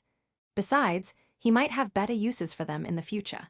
Cain remained silent in the sky for a moment as he considered his next step, and then a sharp light appeared in his eyes.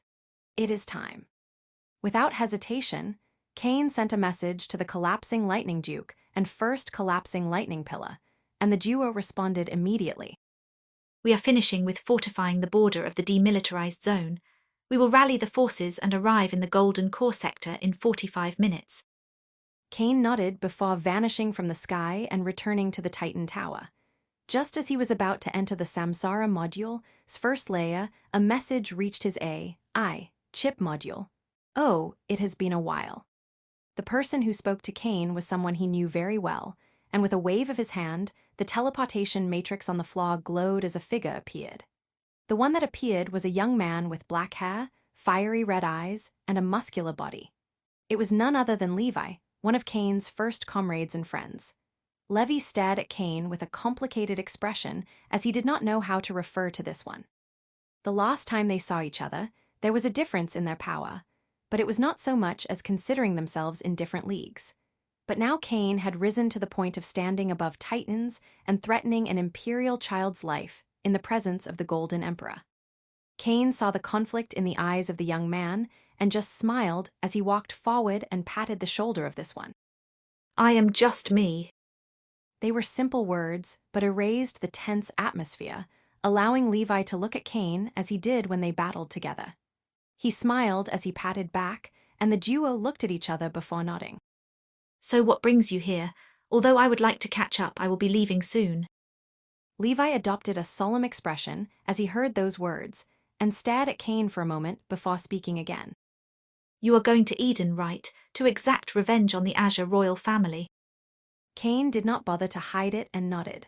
Although his travel to Eden was more than just for revenge, payback was an essential part, and many would die. I want you to help. Please lend me your power so I can exact my revenge. Levi's eyes glowed with a silver light as he uttered those words, and it was clear they embodied his soul's deepest desire. Cain could see Levi's thirst for revenge and was not surprised. He had long ago learned that Levi practiced the dangerous cultivation technique of the third collapsing lightning pillar, Kirin Goldfire, to obtain the power to exact his revenge. As for the target of that revenge, he had an idea. You want to destroy the Hellblazer family. There was a time when the Hellblazer family was nothing short of gods in Cain's mind. However, he was no longer the young orphan from the Hellblazer sector, and now he had the power to discuss their destruction as if it were nothing special. Levi's silver light burst with power and rage as he heard those words. However, he softly shook his head. Thank you for listening to the Age of Chaos audio story. Pixie FM grows with listeners like you.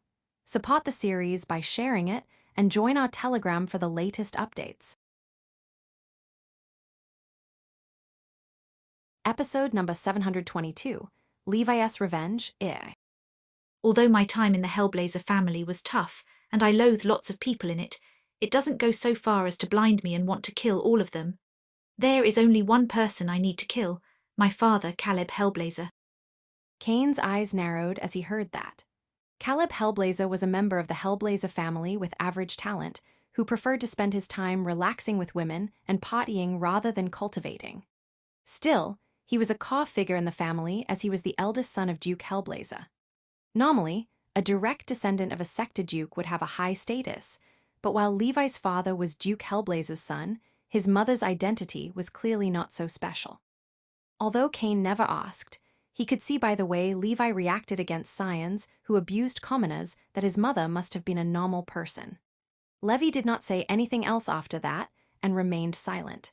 He had not made the request before because he did not know Cain's plans regarding the Godslayer humankind empire's politics.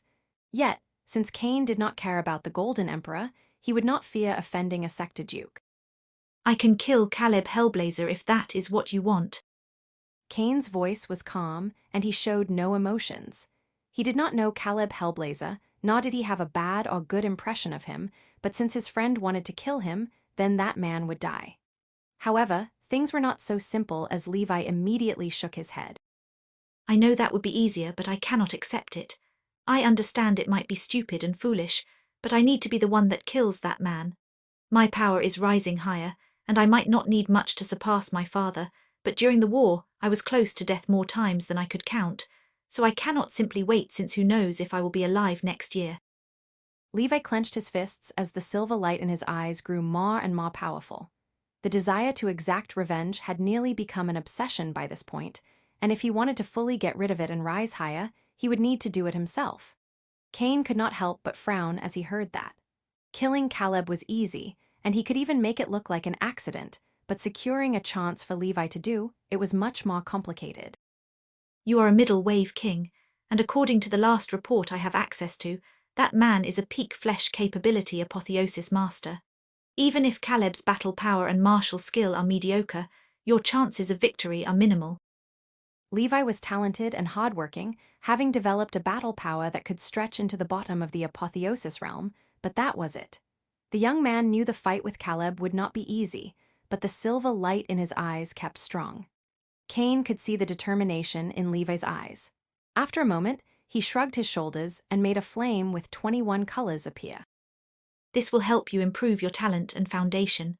With it, you might be able to explode with higher battle power during the battle and defeat Caleb.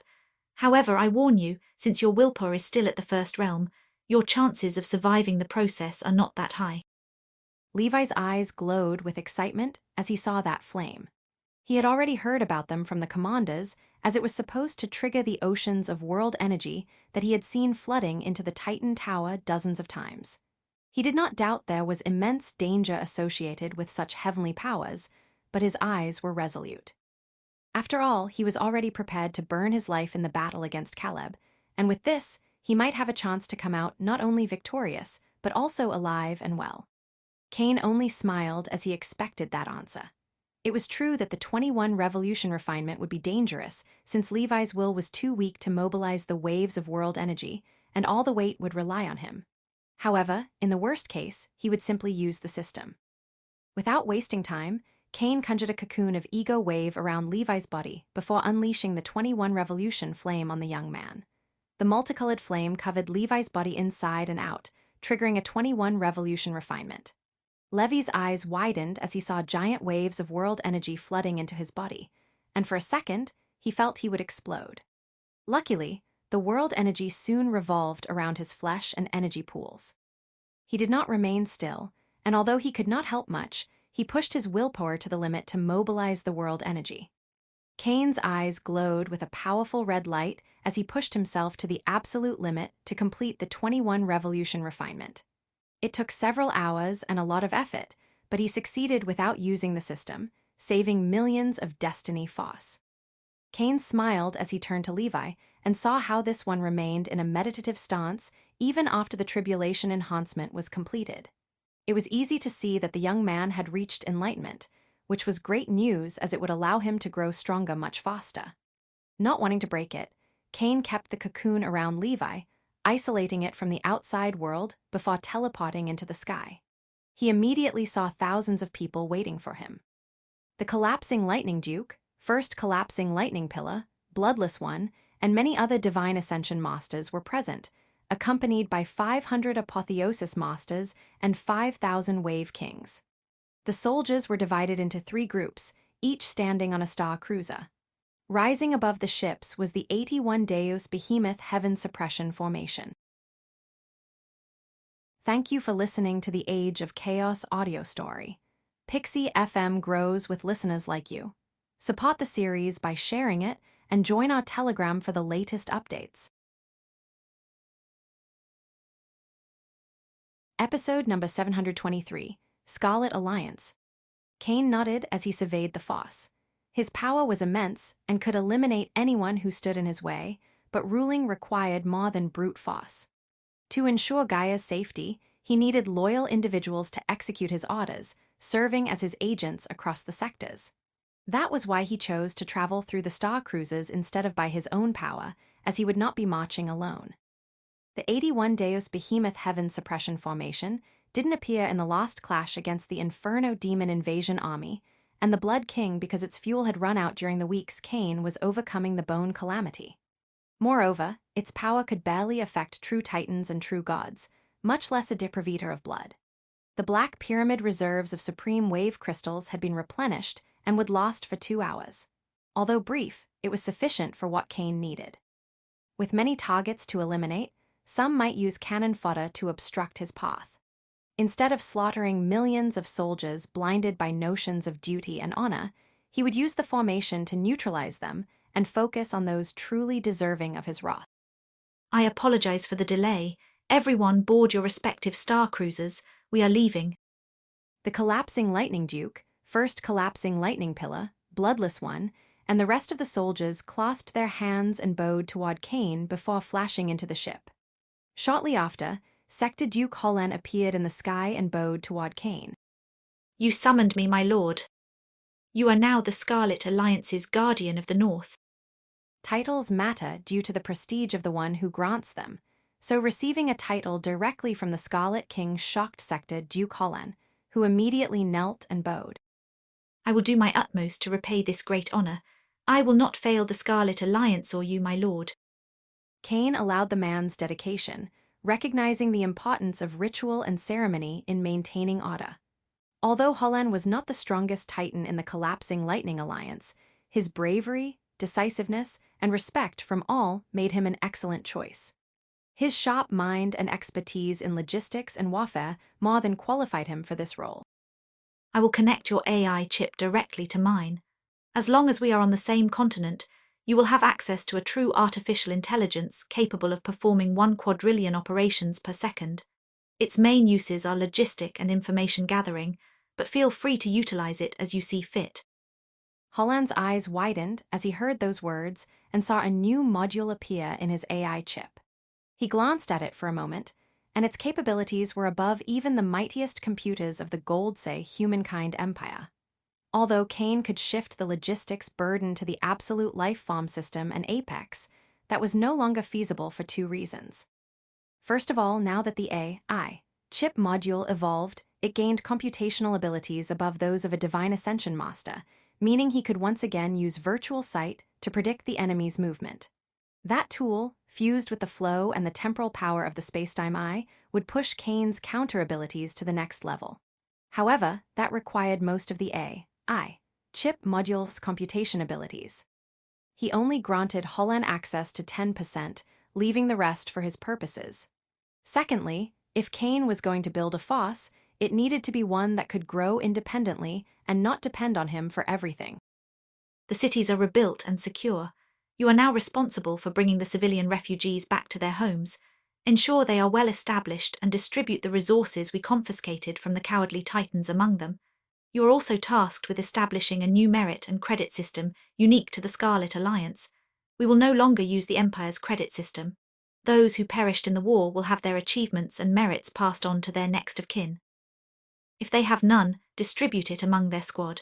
Use the 21 Revolution refinement as the top-tier reward to inspire people to participate in this merit system. Also, the territories of those who fled during the war will be distributed among the warriors with the highest merit. The Endless Rain sector now belongs to the Egon family. Cain paused, his eyes resolute. Finally, once everything is in order, begin recruiting people from the northern sectors into the Scarlet Alliance. This last command stunned Sector Duke Holland. While Kane's previous measures could be seen as temporary, and even the redistribution of sectors was understandable given their role in their recovery and protection, recruiting people signified preparing for growth beyond the Wa, no longer subject to the imperial cot. This was tantamount to seceding from the Godslayer humankind empire, establishing a fosse answerable to no one. Sector Duke Holland's eyes blazed with resolve as he nodded, understanding the burden and responsibility placed upon him. I will execute your commands, my lord. Long live the Scarlet Alliance. Kane nodded, pleased with the man's determination, before teleporting with Levi into one of the Star Cruisers. As the Star Cruiser and the 81 metallic pyramids departed, Holland glanced into the distance, his eyes alight with a steely resolve. Several sectors in the north had been just far enough from the conflict to avoid involvement, and many might view the moves of the Scarlet Alliance with skepticism. For those, or anyone else unwilling to recognize the Scarlet King as the supreme commander and leader, Holland had only one response in mind. First, the refugees. I must ensure everything is executed flawlessly to elevate the might of the Scarlet King, making people see him as a savior, not merely a warrior. Then, I'll deal with those Sector Dukes. With that final thought, Sector Duke Holland began issuing orders to all the great generals, and the north of Gaia once again surged into action as billions of people returned to their homes. However, Gaia's north wasn't the only one thrown into turmoil. News of the clash between the Scarlet King and the Golden Emperor rapidly spread. End of Book 8, A Shooting Star Across the Blaze of Wa. Thank you for listening to the Age of Chaos audio story. Pixie FM grows with listeners like you. Support the series by sharing it and join our Telegram for the latest updates. Episode number 724, Hellblazer Duke. Book 9, The Rise of the Dark Sky. There was an old man with a long beard at the highest level of a massive Titan tower. Despite being thousands of years old and having a thin body, an overwhelming physical power coursed through his veins. He was Gladius Hellblazer, the patriarch of the Hellblazer family and Duke of the Hellblazer sector.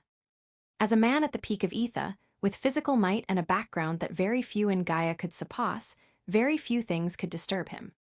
Yet right now, the old man's fiery red eyes showed trepidation due to a name that had been echoing across all of Gaia for the past few weeks. Kane Luarifa, the Scarlet King. The Hellblazer Duke was not alone. Standing in front of him was a young man with jet black hair and fiery red eyes.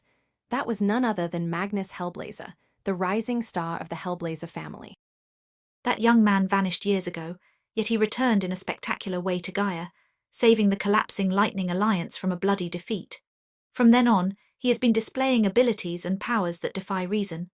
Not only was he a master strategist and schemer capable of tricking the Void King, but his battle power grew so fast that he could fight multiple true titans and come out victorious. At first I had doubts about his battle power, but the Scarlet Alliance had already spread the news that that man had killed the Shadow King and Undying King. Magnus released a complicated sigh as he heard those words. He had always considered himself a peak talent of the younger generation, and his late wave king rank and even higher battle power allowed him to display that arrogance. However, that was nothing compared to the monster who could kill the dark kings of the organization with his bare hands. The new Prime Minister is summoning all Sector Dukes who are not on active missions to the capital. It's clear by now that the Scarlet King will no longer accept the ruling of the Golden Emperor and the Imperial Court. What do you think we should do? Although it might sound weird for the Hellblazer Duke to choose someone so young to discuss something so important, it was Magnus who would inherit the role of Hellblazer Duke in the future, so there was no one better to consult on a decision so important. Magnus remained silent as he considered their paths.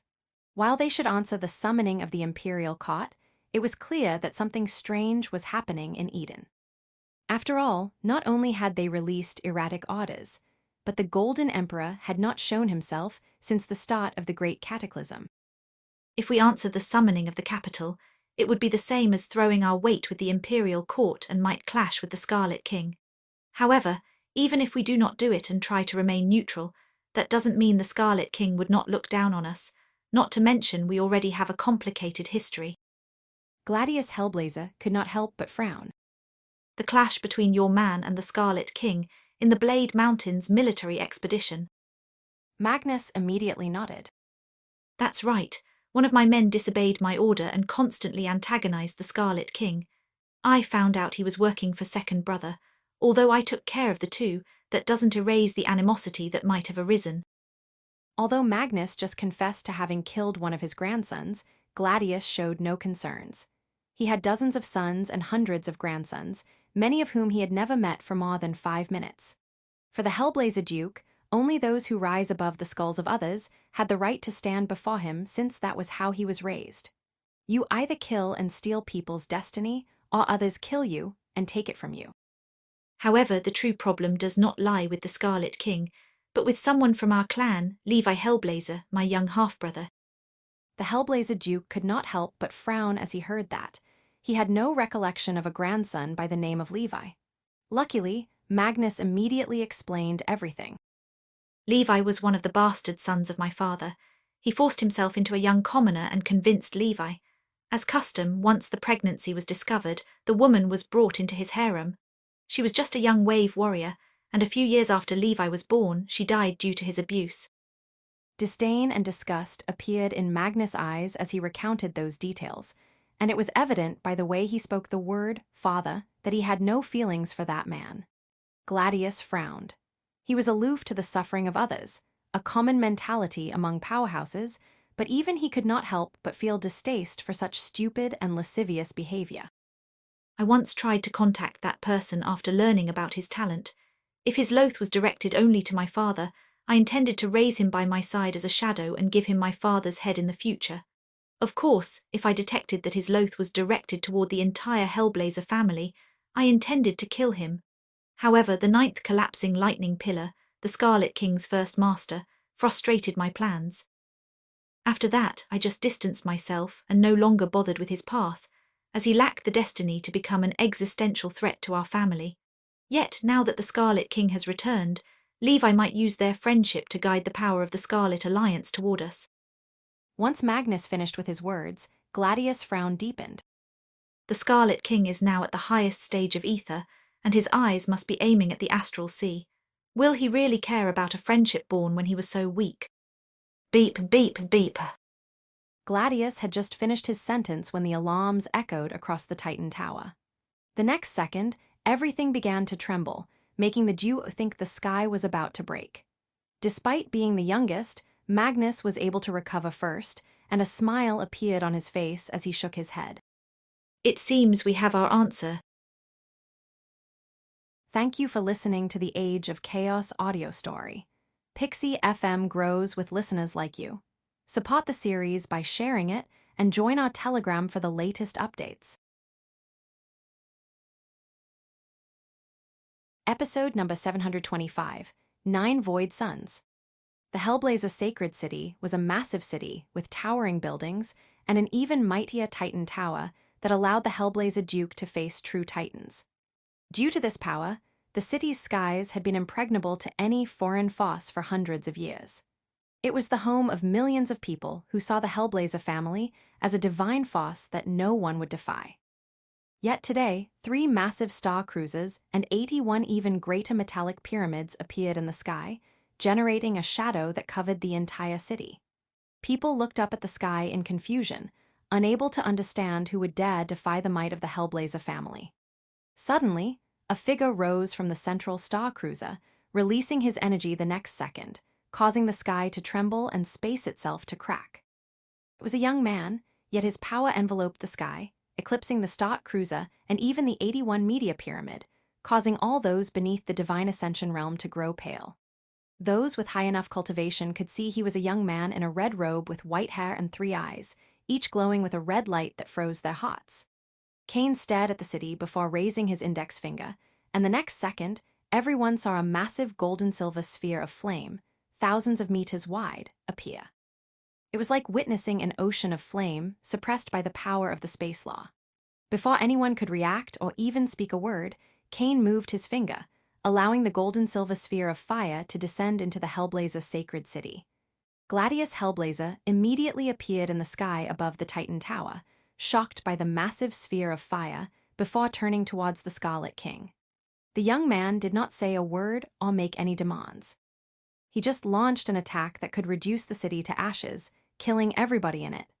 Initially, the Hellblazer Duke believed that despite his power, someone as young as Cain would still have a soft spot for weak people and be careful around them, something he could take advantage of.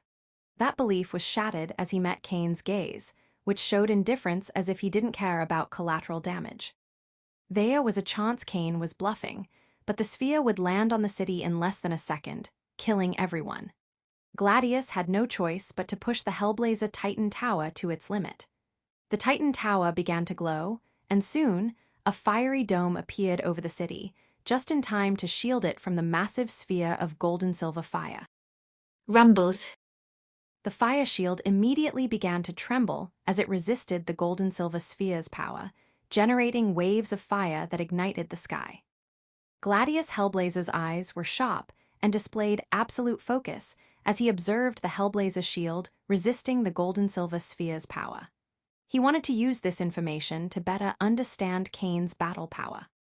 After a few seconds, the gold-and-silver sphere finally lost its power, dispersing into nothing, while the Hellblazer shield remained steady, making the Sector Duke smile. It consumed around 40% of the Titan Tower's energy pool. He is strong, but only equal to a powerful true Titan, nothing more.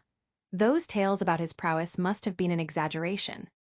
Just as confidence returned to the Hellblazer Duke's heart, he saw Cain raise his index finger, immediately summoning a new sphere of gold and silver flame 3 times larger than the first. Gladius was surprised Cain could generate a new and more powerful sphere so fast, but remained vigilant. HMPH, he must be bluffing. No matter how great his battle power is, there must be a limit to his energy pool. That second sphere must have drained everything he had. Unfortunately for Gladius, Cain did not stop, and after that sphere came a second, then a third, and before he could overcome his shock, 9 massive spheres of golden platinum fire covered the sky. Do you like it? I call it 9 void suns. It is the second dual cultivation technique I have created. Gladius' eyes widened as he heard that voice coming from behind him, noticing the Scarlet King had vanished from the sky. He turned around to see the young man standing behind him, looking at the 9 spheres of fire. Cain turned towards the old man and thought for a moment before answering. First, I generate a matrix of space through my essence wave. Then, I trigger the yang properties within my astral wave using the law of fire, flooding this matrix and giving birth to these 9 void suns. They are immediately powerful and demand a lot of energy, but I succeed by using natural energy. The Hellblazer Sector Duke's eyes twitched as he heard the process by which those spheres of gold and silver fire were formed. However, that was not what he was asking. The man wanted to know how Cain could arrive so silently behind his back. The Hellblazer shield was still in place, yet Cain managed to pierce it without generating a single ripple in space. Cain saw the shock in the eyes of the Hellblazer Sector Duke. The old man could not understand how much his abilities had improved in the past few weeks, as he had taken advantage of the Enlightenment mist to fully integrate his knowledge and mastery of the laws. Of course, Cain would not reveal his secrets, so he simply waved his hand, making the 9 void suns move at shocking speed and surrounding the entire Hellblazer sacred city. Lower the shield. I am after only one person, but if you get in the way, I will kill you as well. Gladius clenched his fists at those words. Even the Golden Emperor was respectful when speaking to him, but the young man showed no consideration at all. However, in the end, the Sector Duke only nodded before waving his hand, deactivating the Hellblazer shield. One sphere drained over 1/3 of the Titan Tower's energy pool, and these 9 were even more potent. Not to mention, Cain could simply kill him and forcefully deactivate the tower. Thank you for listening to the Age of Chaos audio story. Pixie FM grows with listeners like you. Support the series by sharing it and join our Telegram for the latest updates.